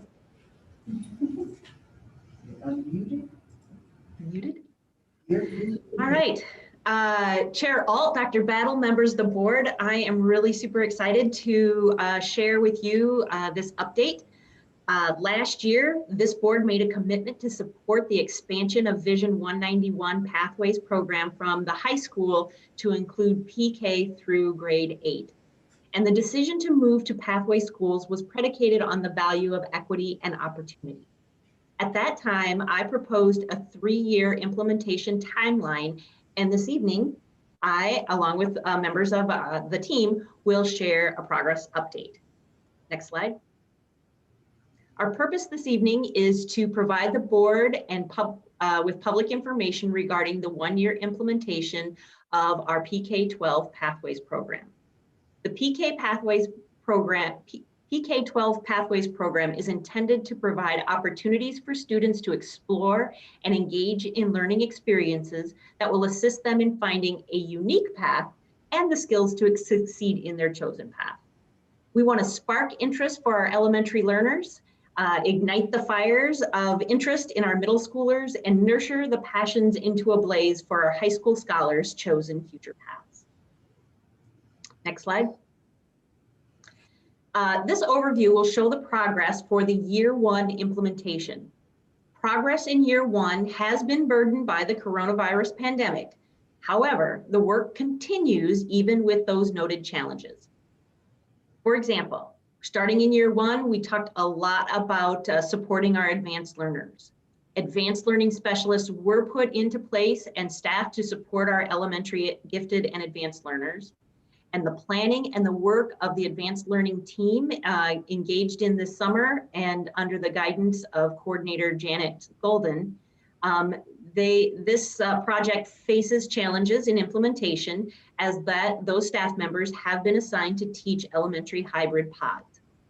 These teachers continue to meet regularly and plan, as well as participate in a year-long training session provided through a grant from MDE. These teachers will participate in 4 learning modules designed to provide strategies for addressing the needs of gifted and advanced learners, not only in the general ed classroom, but in unique pull-out programs. The Universal Plus grant from MDE has provided additional resources for our gifted and advanced learners, which includes training in coding instructional software for grades 2 and 3. Next slide. On the implementation timeline is also the instrumental music experiences for grade 5 students. The music team, facilitated by Dr. John Bonneville, have constructed an instructional plan and continue to refine it. Due to the health and safety concerns about sharing instruments and the limitations of the hybrid model in terms of time and opportunity, along with virtual academy limitations, it was determined that it's not really feasible at this time under these structures to implement the instrumental program until the health and safety concerns will allow us. The planning continues, the work continues, and actually it gives us an opportunity to train teachers who are classroom music teachers with more focus on instrumental music to improve their skills, because we have some talented staff who have those skills and are able to share them. The digital learning curriculum and our digital learning specialists are also assigned to hybrid pods and distance learning classrooms, leaving them unavailable to provide the direct instruction to students. Unfortunately, space needs and social distancing protocols have also made the maker spaces inaccessible during the hybrid and distance learning. However, our DLS, digital learning specialist, were able to, before the year started, put together a scope and sequence of technology skills for elementary students, and those were designed to be delivered by the regular pod teacher. And so both our virtual academy and our hybrid teachers are providing those technology skill lessons for our students. We also are able to move to coding software, which is called the Mouse software, through the Universal Plus grant, training grade 2 and 3 teachers in the delivering this coding software, and the students in grades 2 and 3 will pilot a group of teachers who are really eager to get started in November, and all grade 2 and 3 students will have the opportunity to participate in the coding and Mouse software beginning in January. It's a great piece. It aligns with the coding software that's used at the high school pathways as well in IT, and it will create a really great pathway for our students and that experience. So we'll begin with grades 2 and 3, thanks to the resources from the grant, and find multiple ways to expand that when our digital learning specialists can come back and offer those services.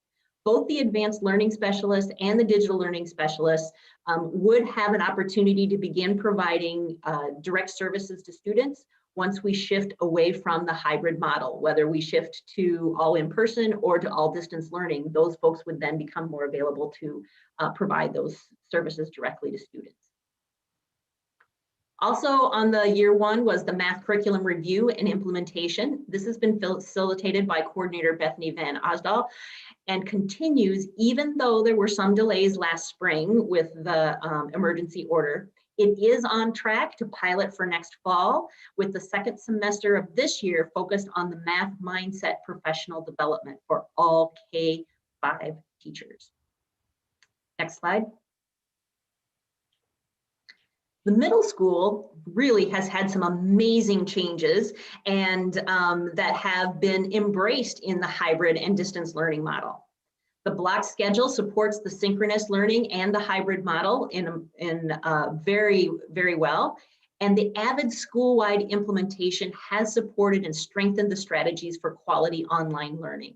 Being able to take all of those Avid strategies, the WICOR, which is the base of the instructional strategies with writing, inquiry, collaboration,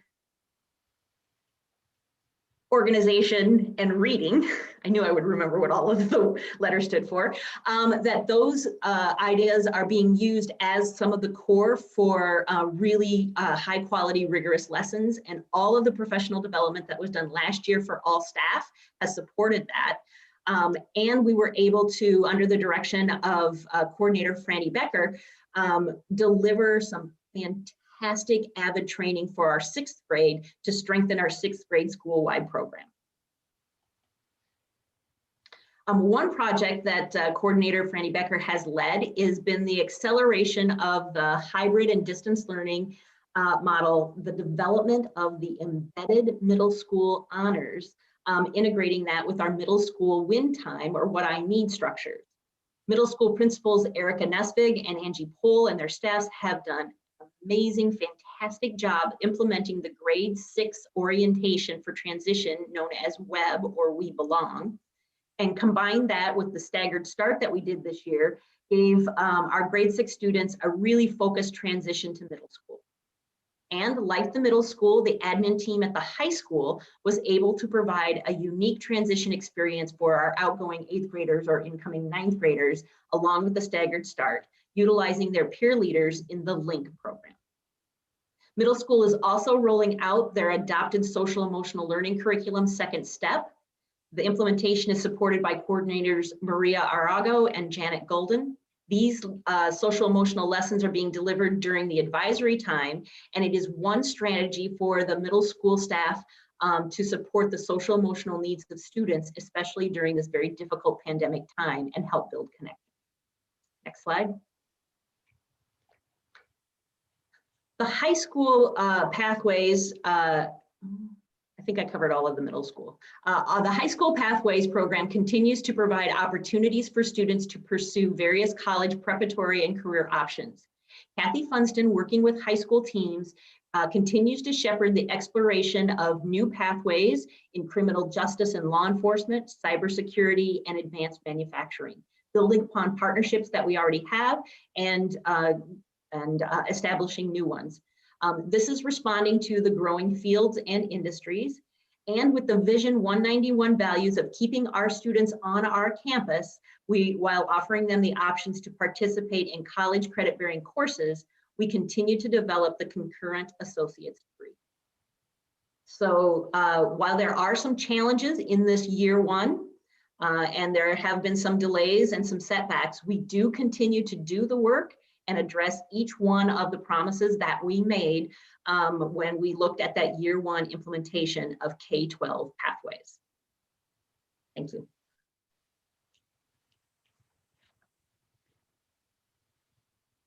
Are there any questions?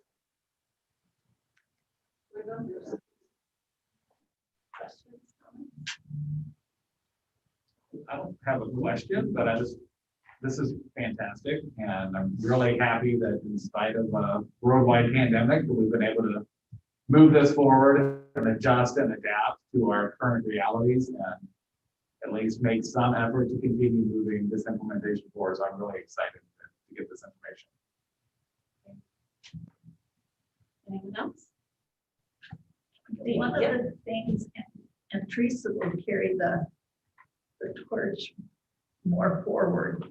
And I'll give as much as I can, as long as I'm not finish up with the 917. But one of the things that 917 struggles with is we're not the only district that wants to keep our kids in our district.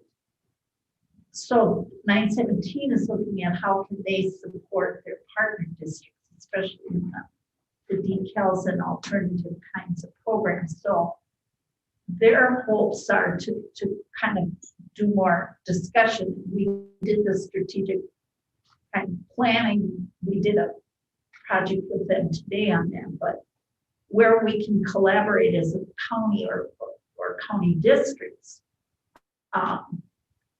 Because I was in this district when we did our high school and we wanted to keep our kids here. Plus, I think, you know, if you're moving a kid to 917, that takes time when they could be in their own classes, in their own building, you know. So, you know, be aware as a board that there's work ahead.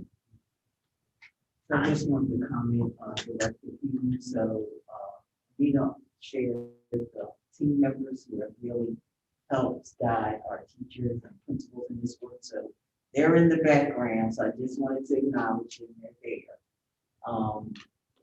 And also Director Courier, an example of what we shared this morning with District 917 actually addresses one of the challenges from the high schools, that teachers to offer those post-secondary courses, sometimes they don't have the perfect endorsement for funding. So they gave an example. They may have it within 917, and so they had one teacher that's actually going into a high school teaching distance learning. Right. So that's one of the ideas. So we can't find a teacher on staff. 917 may have it. Right. So that instructor will come and teach 2 courses at Burnsville High School, or the alternative high school. So that's one example. Yeah. Carry forward. They really think they need to support us too, because they have some very specialized licensed teachers. Right. They do. And so they mentioned our pathways specifically. So they're serving our kids and they think they need to come and help. Shouldn't be a barrier. And there they are. On this matter of embedding the additional or alternative programming, as we move further and further down that path, and I don't know, I'm just kind of throwing this out for conversation or feedback a little bit from the experts, but I totally understand why, you know, as you do that, there's an advantage of not identifying necessarily one child is getting this versus others or whatever. In fact, I have already witnessed this this year with my son in middle school. You know, talking with the teachers that they said he's just going to get additional assignments or tailored different assignments or something like that.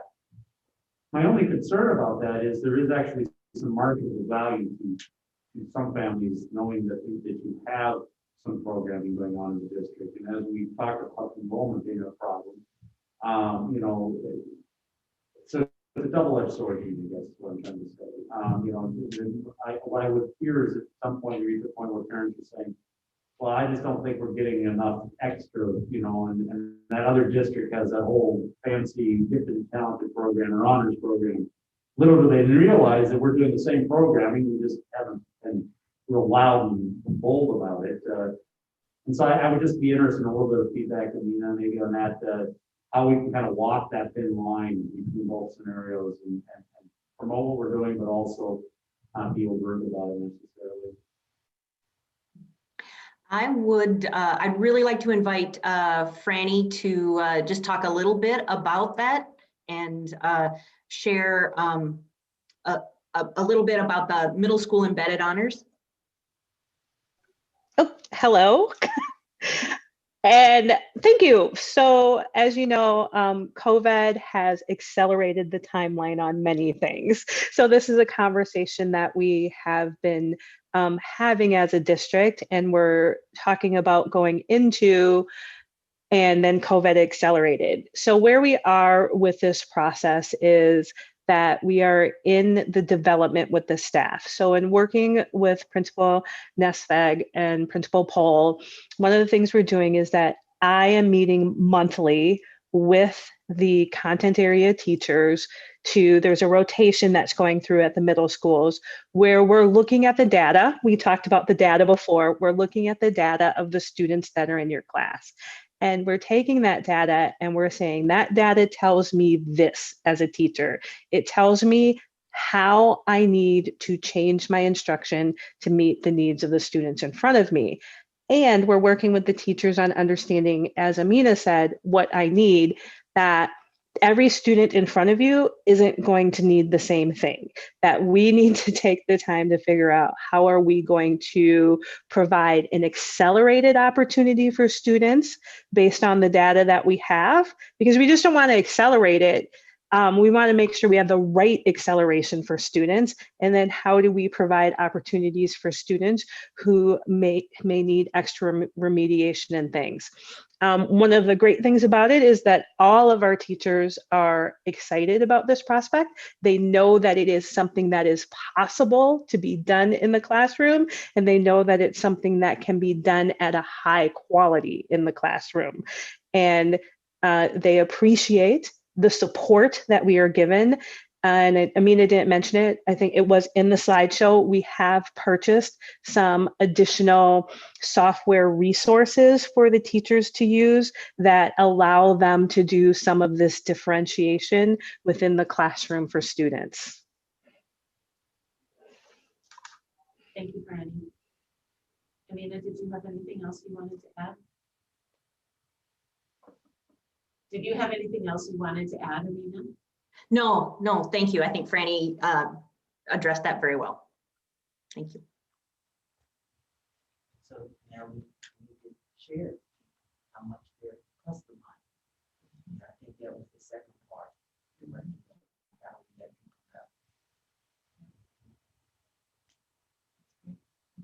Yep, thank you to you all for all the work that has gone into this. It's really exciting, and I can't wait for more people to hear about it. Great report, thank you.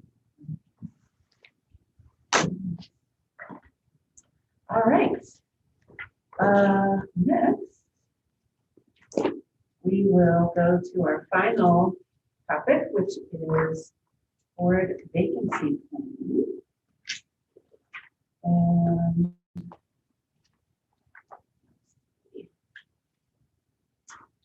all right, so we approved the resolution tonight for the application timeline.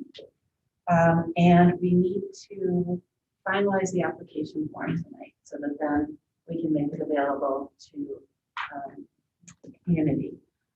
In board material, yes, sorry, I see our student board still. Oh, Milkome, you're welcome to stay. If you have something else pressing that you need to do, please don't feel bashful about bowing out. We love having you here, and we understand that life continues. Yeah, we can. Thanks, sorry. So board members, I assume you had a chance to look at the application form, and just wanted to check in with everyone on suggestions for edit, thumbs up, thumbs down. What do we think? I think it, well, it addresses the basic information that we would need to understand who our candidates in order for them to I think have thought through why they are applying for the position and having had to do some research and have some understanding about the district and the challenges and opportunities that there is, as well as the role of the board itself. And I think those are three critical areas for a candidate to kind of self-evaluate if this is the right role for them, and then as well as information for us to be able to understand more about them and their as we move forward in the process. Okay. Thank you, guys. Any other comments? Very, very technical. Just down on 19, the last one, second line, you have the a Y out of it. True to the best of. Yep. Oh. Good catch. That's all right. Eric, that was the proof reading test. Yes, it was. Congratulations. I actually read the bishops of the statement, yeah. Fourth question. How many odds? So I know, it happens. But you know your brain. Oh, yeah. Yeah. True. No, I was curious, I think at the beginning, there was a description of the time commitment. Yes. And yet question 15 is what it is asking from your perspective, what is the time commitment? It feels a little bit like an open book test, that they can go back to the beginning and see what we already had said. So I'm not sure that question is necessary, or if we want to consider, I'm not sure what the rephrasing of it would be. Maybe something to the effect of, the breakdown of how much Percentage of your time. percentage of your time in meetings versus. Right. I don't know. yeah, Scott, I had a hand in some of this, and that was one of the questions I had. I agree with you, I subconsciously thought that myself when I read it, I didn't really connect with it. So I'd almost be in favor of striking the commitment at the top and leaving the question in, because I do think the question is pretty significant, because I think people do tend to underestimate, and without giving you the answers, there's you can answer this quickly with a number, and you can answer with a more in-depth assessment of what that actually means. So, But we've also created all these new documents for board candidates to review that talks a lot about what the time commitment is, which maybe we didn't have in prior years. And are they getting that document as part of the application process? well, that's an excellent question. Are they getting Probably a whole packet should. that they get? Right. Yeah, they should. Yeah, so then they'll have a little more information about which to Right. decide if they want to. Because they may apply and then they get that packet and say, they get a questionnaire and say, Yeah, so if they get that as part of the application packet, that really help. With some self-determination. the only other thing I had is I feel like the, what one was it? 16, if you appointed, would you attend to file for election for the position? I think that should be the last question before I answer everything as truthfully as I could question.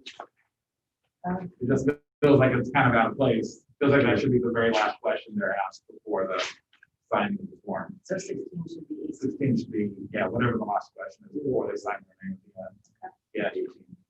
That was all I had. Otherwise, it's a lot of information, but I think it will help it'll force them to consider everything, and it'll give us good information for reviewing. So just for clarification with everybody, the question about, question number 15. If we're providing the additional information packet, we probably don't need to ask question 15. I think I'd leave it in actually, because did they read the other information? That would be, and also what do they really interpret as, what is their perspective of the time commitment, and so they're saying, oh, sure, I've got, 10 hours, a month to spend on this, that's perfectly legitimate from, from their perspective and where they are in their life, and that's just something for us to consider. Or maybe it could be, having them explain or describe their capacity or their ability to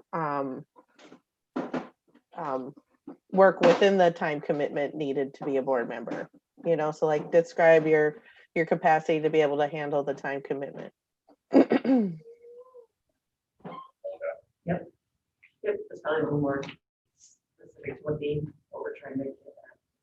Good. So rewording it to whatever Leslie said. Yep. What did you say? Describe your capacity to.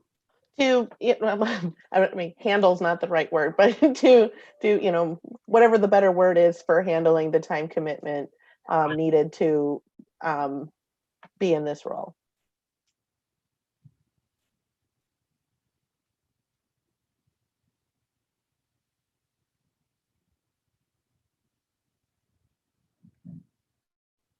Describe your capacity to fulfill the time commitment necessary for this role. I like that a lot. Well, Steve, what that means. And that's in addition to number 15 as this. Oh, I No, thought I it was replaced that. Replace it. We're rewording. Yeah, I was replacing 15. So that way, hopefully they would have read the time commitment and then being able to articulate why they have the capacity to do it. Anything else? So if I were a member of the public reading this, and what this process is, this process is much more stringent than what is necessary to run for the position, which is nothing except pay the file and thing. And so we should perhaps explain why this is a more stringent process. Because we're asking them a lot of questions. We're asking them to justify their capacity to do the position, thing like that. But it's because it's not an open election. It's not the public deciding. They don't have the opportunity to campaign. They don't have the opportunity to get their message out to different in different forums or things like that. And so perhaps just a bit of an explanation of because they don't have that opportunity to connect with members of the public, community members, people, things like that. That's why we're asking for all of this information in the application. And we don't have to justify what we're doing, just explaining why there's an application, why it's asking for all this. So It's running a campaign is a certain type of work to get into, to be elected to the role. Going through the application process is another type of work to be. Yeah, I support what Darcy is saying. Having said that, I don't think we're ever going to get to the truth of it. That's not really the goal of the statement. It's just making, I hesitate to use the word lip service, but some elaboration for why that gap is there. In my opinion, campaigning should come up to meet this level, not the other way around. But that's just why it isn't that but way. also, in theory, you're getting that during the participation of the forums, in the material that you put out on your website as you go meet people and talk to, talk to these Interview people. over, So right. it's two different methods, but I also I want to make sure we're not giving the impression that we are trying to weed out anybody, with this process or anything like that. They're two different methods, and this is what this method is, and it's because they don't have an opportunity to go through the whole campaign process. So it's a much more stringent, or the application process here is much more stringent than filing. They're two different methods. So have whoever needs to write that up better than I said it, but that's the idea here. Well, and it's really with running a campaign, you have a big window of opportunity to connect with a large number of people in the community, whereas with this, we have a very short time frame with a very small group of people filling the same exact role. Yeah, exactly. So, yeah, they're not making any difference, better or worse, just two different things. But we want to make sure people understand why they have to go through this whole thing.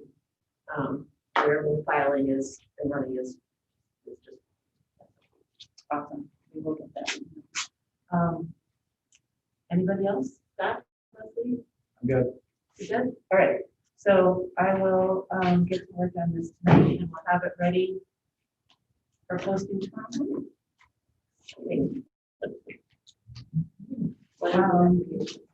And then, okay, sorry, I have one other question. Yes. About this, sort of about the logistics behind this. So when the people file for the campaign, we list their filings on the website. Are we doing the same thing with this? Or some form of it? I think we should. I think we should. You mean like announcing like application received by? Yeah, so like we list the, you know, I mean, those are public documents, you know, the Also, are we filings. gonna put their, okay, so let's back up a second. This is the only way they pull the trigger, right, is focusing on something. Yep.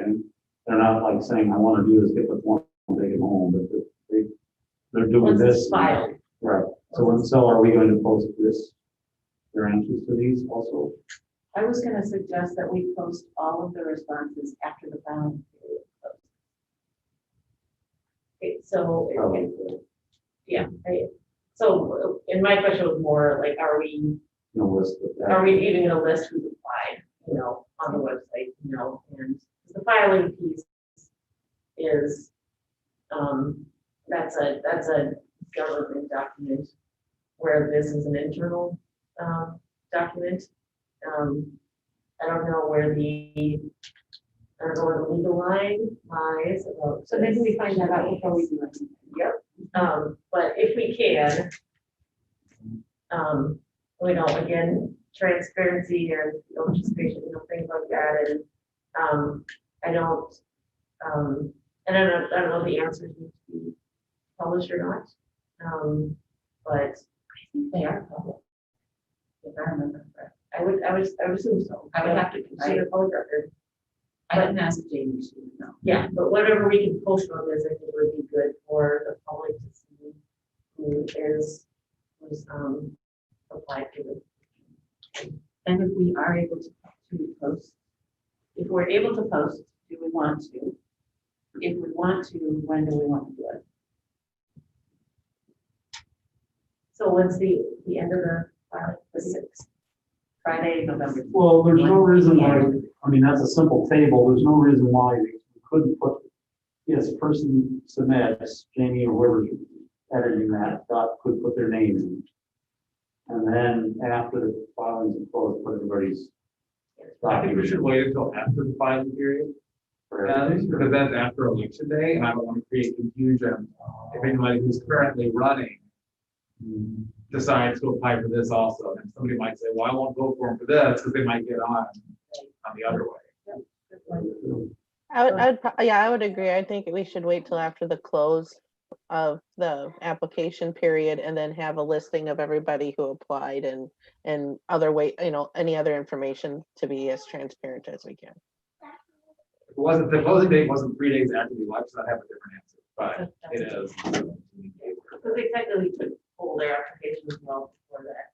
Also true. The filing period, so perhaps the filing is the.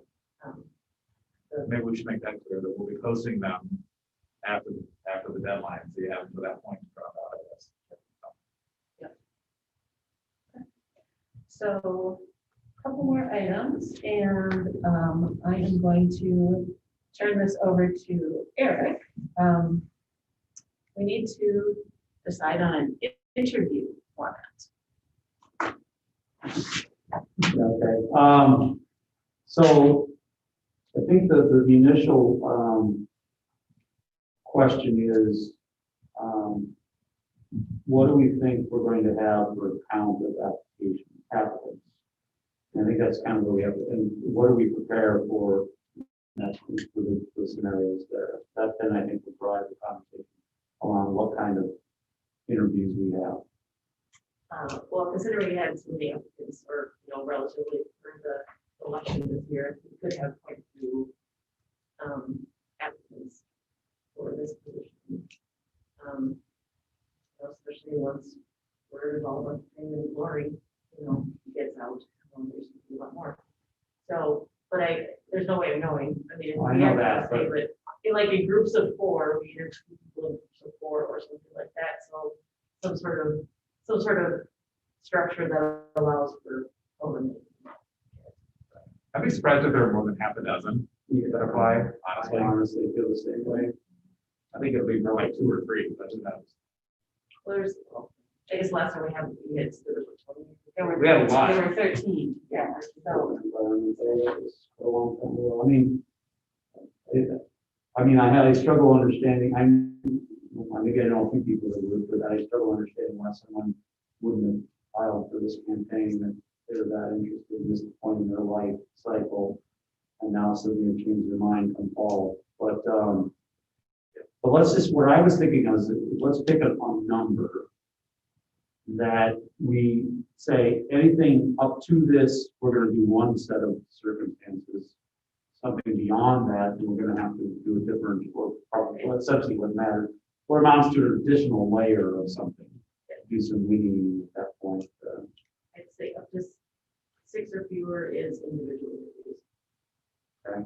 Pretty long difference. Is that, Leslie, jump in, and we don't want to dominate the conversation here, but Yeah, I don't, part of it is I have a little hard time hearing. Sometimes too, you get a little muffled, people get a little muffled, so I don't quite hear everything that's being said. So from what I hear is that we're trying to figure out what, if we have up to so many applications, we're just gonna interview everybody. If we exceed that, we're trying to figure out what defines what that metric would be to get to who's interviewed. Is that what I'm understanding?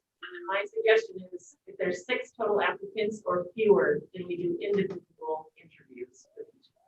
Oh, so individual interviews or group interviews? Is that what we're? to that, we're going to get to that in a minute. That's the next stage of the conversation. Is what- Okay. Yeah, I would agree with her, Sandy. Like, I was thinking like 6 or 8. So 6 the, to 8. I think we need to be careful of and recognizing that we all have different schedules is we all need to be present at each interview. We can't have an interview where 5 of us are present because each of us needs to hear the responses of each candidate. And I will remind you the lift that was involved in going through the superintendent process. Yep. You know, we had quite a few meetings around that. But if there's, I mean, I don't see these as longer than 20 minutes per applicant. I mean, and so 6 applicants in one evening is whatever, 2 hours, right? And so that's, I mean, we have to set aside time to do this no matter what. Agreed on that. I don't want to overthink this to the point where we end up driving ourselves into a week-long, couple weeks of night to night, back-to-back meetings and such. Because I suspect that should we get 6 or 8 or 12, we're probably going to initially know without even meeting the 3 people, but there's probably a handful of them that are not going to make the next cut initially.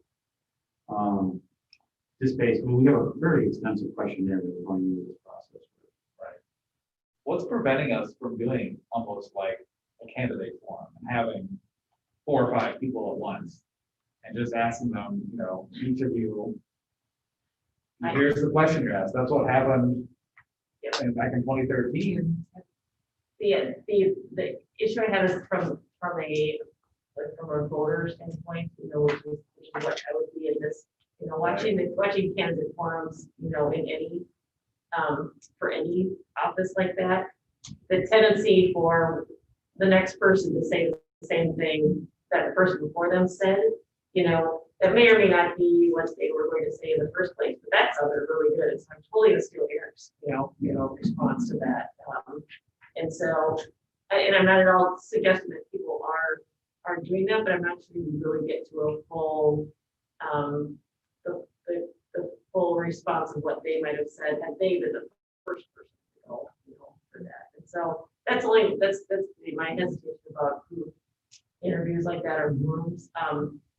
But if there's, so we have 2 choices of either interviewing everybody, or as Eric said, we do a pass through independently of all the applications, and we do like we did for the superintendent of voting, you know, for people that we would want to interview, and then we bring back the, you know, 1 or 2 or 3, you know, that we really feel, that we all feel the strongest about. Well, I'm not arguing, I mean, that's going a little deeper. I'm just saying, if we were to have over 6, let's just call it 6. Okay, so if we have over 6, I'm suggesting we can get down to 6, probably by having a group meeting and reading through the applications and having a conversation and getting to 6. And then we start the actual interview process at that point. With that 6, we'll discuss how to do that after that. But actually, the first cut is my suggestion. So if we have more than 6 applications, we would review the applications and narrow it down to 6 based on our review of the applications. Is that Yeah, I like that idea. And I like it if we did it with kind of like the metrics that we did for determining who we were going to interview for the superintendent job. Because I think, didn't we have like categories, and we had like numeral ranking, and then we kind of averaged out the scores amongst us, and then kind of said, well, this is where we kind of all see. Yeah, exactly. Leslie, you can run that part. I was gonna, you know, I know you're gonna be shocked as the stats guy, but I caution us to overthink this too much, you know. Yeah. Too many, you know, and I don't disagree with that, Leslie, I'm just saying, we get too many, we could spend a lot of time on this, and my guess is, again, if we even have over 6, we're gonna quickly be able to, you know, make that determination, but we'll see. And so you're, so if there's, once you're down at 6, then what's the? Right, so the next step is what we do then. We interview. Yes, we interview, but the question is, do we have a panel interview or no panel, whatever, a forum style interview, or do we do, as I guess person mentioned, 20 minute. Darcy's only on individuals. I was coming into this, I was kind of leaning toward group, but thinking back on the forums that I've seen, you're absolutely right. It's that whether people intend to or not, there is some recycling of themes. And I think doing an individual interview really allows the individual just to shine with what they know. And I will say one more thing, we haven't been the one in the room that's been through this now. The forums in a digital world are very different than a forum like we did here. If we're doing a forum and Aaron was at, we're the, you know, and he's the interviewer, I'm talking to him, I'm trying to convince him. In the digital world, it's weird. I'm talking to all of you, my counterparts, you know, there's a weird dynamic you almost have to experience. Yeah, and so could we do them in person here like this? Or would we have to do them? We could do them if we. Like for an evening. Yep. Have them come in.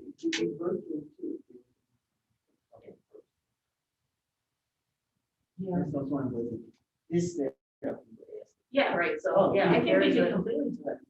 Yeah, I mean, because this is a really critical, we need to, you know, piece, you know, that, and there's a lot that you, as you say, that you get by seeing them in person. And that they is really different. So we would have to block a time of totality for us. Someone would have to set an appointment with each one of them, maybe whatever. Make sure they're here 15 minutes before or whatever, so that we're ready to go. The one thing I like about that, because I do think that it should be recorded, but I'm much like we did with the superintendents, we didn't immediately have that available. Actually, it was never available. I don't remember, but this means someone isn't sitting out in the hallway watching, you know, what the answers are. Yeah, so we just have to do a quick, you know, breakdown of the, you know, Yep. I mean, my Probably friends can have that 10 or we 15 were in minutes person. between each person. But See the one break vibrates. is really rough. So record, But not not simultaneously all of it. broadcast. We can send it out after the fact. after the Yeah. first is done. Yeah. So the next thing I wanted to ask about then is, remember how with the superintendent, I think we took like a question, right? Or and rather we spend a lot of time writing these questions, I don't want to do that. But I think we should do themes. I think we should use the same question. So we ask the superintendents? Yeah, that's a good. Well, I think we should assign themes to each other. You know, so Darcy, you can ask about, you know, finance, Scott, you can ask about social or community involvement or something like that. You don't have to craft the actual, you know, you guys can do that on your own, but is that acceptable? Yeah, they don't have to be. We have to come up with the themes, then, that means between now and then we do the interviews, I don't know if you have a line from all this tonight or. No. Okay, Really just tonight, we needed to get the application form done and kind of lay out the process so that then I can work with Jamie to get things scheduled. Because I know that there's at least one week in November that's definitely not. If we need to have all 6 people. so we're gonna do it by themes, each one of us will have a question for the respective people, so they'll endure at least 6 questions, is that right? Or Would we want to have that like on a, like, have the theme, but then like when we craft our question, have it like in a Google document that we share, that we can then kind of see what everybody's questions are, and then we just know that when it's interviewing time, that's the question that we ask each candidate? again, I think, you know, we know the theme that each one of us is going to do, and that's in the document. Exactly how you structure the question, it's fine. I don't think, 20-minute interviews is probably one question per person. yeah, that's the thing, I mean, it would be nice if they'll each also have an independent question based off the, you know, there might be something when you read the questionnaire that you really want to answer this person as a follow-up or you go deeper. So maybe 30 minutes. Yeah. Start making 45 minutes. If we got 2 minutes between. I think it's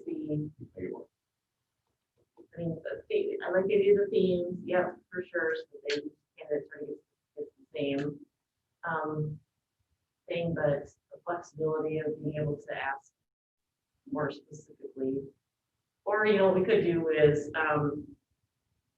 well, 5 of us have a theme and the 6th person is the catch-all, you know, from the application. You know, people have questions about the application. That's the person who gets the catch-all questions.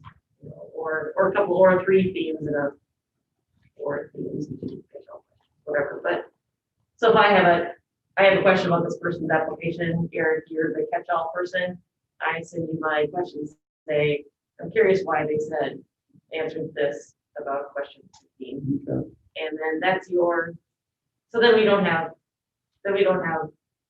6 themes plus additional questions. We've got 4 themes and 2 people who are asking, you know, additional questions. Yeah. So, again, not to overcomplicate it, but that maybe cuts down on the that we have. And then is Teresa one of the people asking questions too? Because with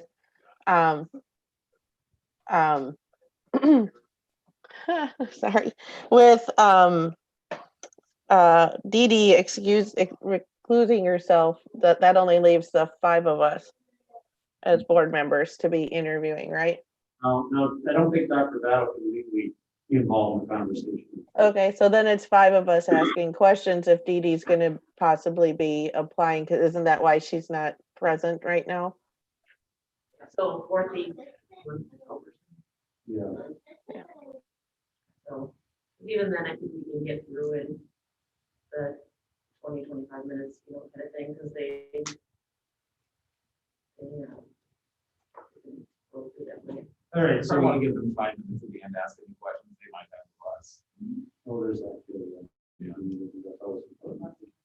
Yeah, so then you learn a lot more that way. So we get through, we got 6 or less, we do this night of round robin, doing the room. Now, are we going to whittle them down to 2 and go another night, or is that it?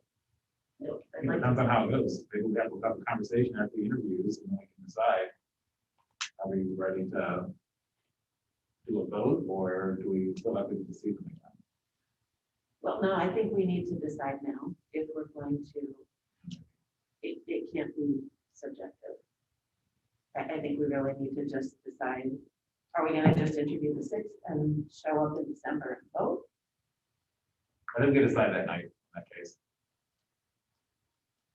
We decide, we do the interviews, afterwards we meet, see if we can make a decision. There's not a number of us, so Well, it's not something that we discussed.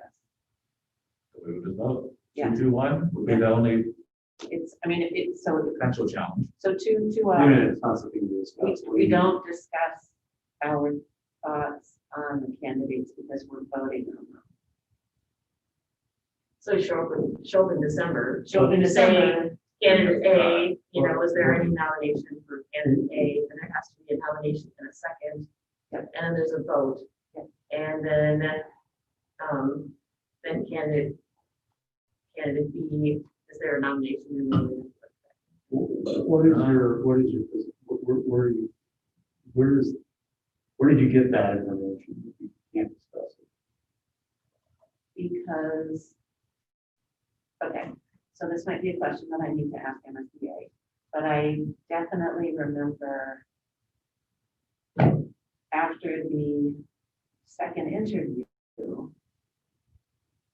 I think I went straight into the board meeting They did. and without talking. And then That might have been that board. They might have at the discussed it time in that board meeting though. And their choice. Yeah, I mean, I'm just, I don't want to rule something out simply because we misunderstood what happened. My reading of the state statute gives no guidance on that whatsoever. We're free to do how we want to run this process basically with the state statute. So, I mean, MSBA might come back and say that's a terrible idea because they tried it down in Hutchinson once or something like that, but I don't know. I'm just, or they got sued or just something, but I suspect this is kind of an on-court. One of the things I value about this board is that collaborative nature, ability to help each other think through problems, questions. So, And my only concern is I don't want to get us into trouble. yeah, fair. Would we do kind of like the blind, paper vote into a basket and see if we actually have any kind of consensus like we did for the superintendent? No. Can't we want paper votes? Oh, so that it's like head down like you did. And I'll be the elementary. Well, I mean, that's what we did with the superintendent position. We ended up finding out on paper that we were unanimous. That was a sample. That was a test. That's a test. Well, can we take a test? So let me ask MSBA because I don't want to, I certainly don't want to be overly restrictive. I just want to make sure that we're not doing anything that's going to get us in hot water. And so in terms of the interview process, making it up, we interview 6 and we come back in December and we'll figure out the discussion part. That works. Or we interview 6. We at that point, it probably would be a special meeting, come back and select 2 finalists if we feel that we want to interview at the second round of the final 2, and then in December we on those 2 finalists. So it really hinges on what we should be doing before we can move forward. In terms of the discussion. Yep. What I think is unlikely, if we have 7 or more candidates, can we not restrict ourselves to say we will narrow it down to 6, but say up to 6? I just think if there's like a huge disparity and there's like 4 really good candidates and 10 terrible candidates, can we just say we're going to interview 4, like up to a certain number, as opposed to saying we would definitely interview 6 people? So the guidance that I got is that we kind of want to be clear on our process. So that among ourselves and among the community, there's no confusion. Okay. That doesn't sound confusing to me, though, that we will identify up to 6 candidates. Yeah, so, yeah. I'm not trying to. I think it's unlikely it's going to become an issue anyway, but just thought I'd throw it out there. I understand where you're coming from. I'd like to keep this as simple as possible. I think that's being clear to the community. And to that point, I think I understand we want to set a process, but I would hate to get to the point where we're having second round interviews. We're down to 2, we bring them in, we know the answer, whether that evening, we all come back for a week and brought them back for a week. And we know what the outcome's going to be. We just have one really good candidate and one candidate that's not going to, we know that's going to be. I think we should reserve the right to modify on at some point and say, we can get our facility. Move on. So what I will do is I will get the brains of MSBA and find out, what best practices are, what they suggest in terms of defining, is it 1 round or 2? Can we say we're going to have 1, but we reserve the right to have the second round with only 2? That probably would be prescriptive enough that if we could say that at the outset, it probably would be. I'll check with MSBA. And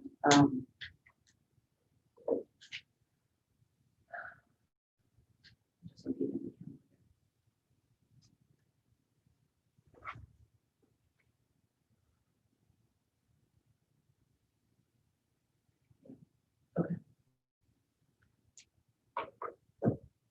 The two same for us to try and find the date.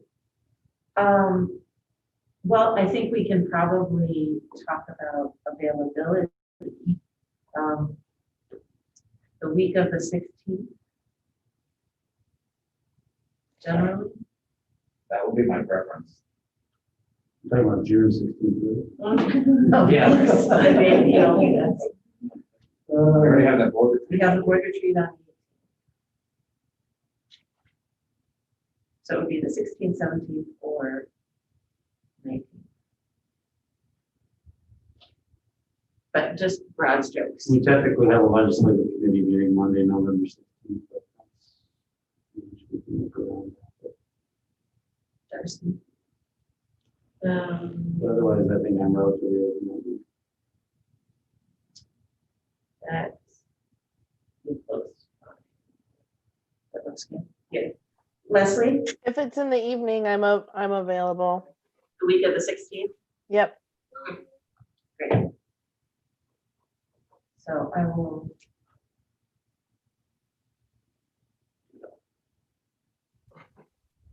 All right. And so then one last question. Do you have anything else there? No. Okay. So one last question before we wrap up. And this is again kind of being, making sure that we're being clear with ourselves and with the community about the process. Should there not be a candidate selected for whatever reason? We have no candidates. We can't have a tie, but because there are only 5 of us. How do I mean? I think it's kind of obvious. We just have to open up the application period again in January because we must appoint. I agree. The law is pretty clear. You have to appoint. As soon as we can have a special election, would be November at this point, or do we know? That would be great. Well, you can have it at any time. We're going to run the election, so you can have it at any time. We really are waiting. November's the latest. Right. The only reason we're waiting that long is the assumption that it benefits the community and benefits the person. I'm just wondering, rather than do the process again, could we have a special election early?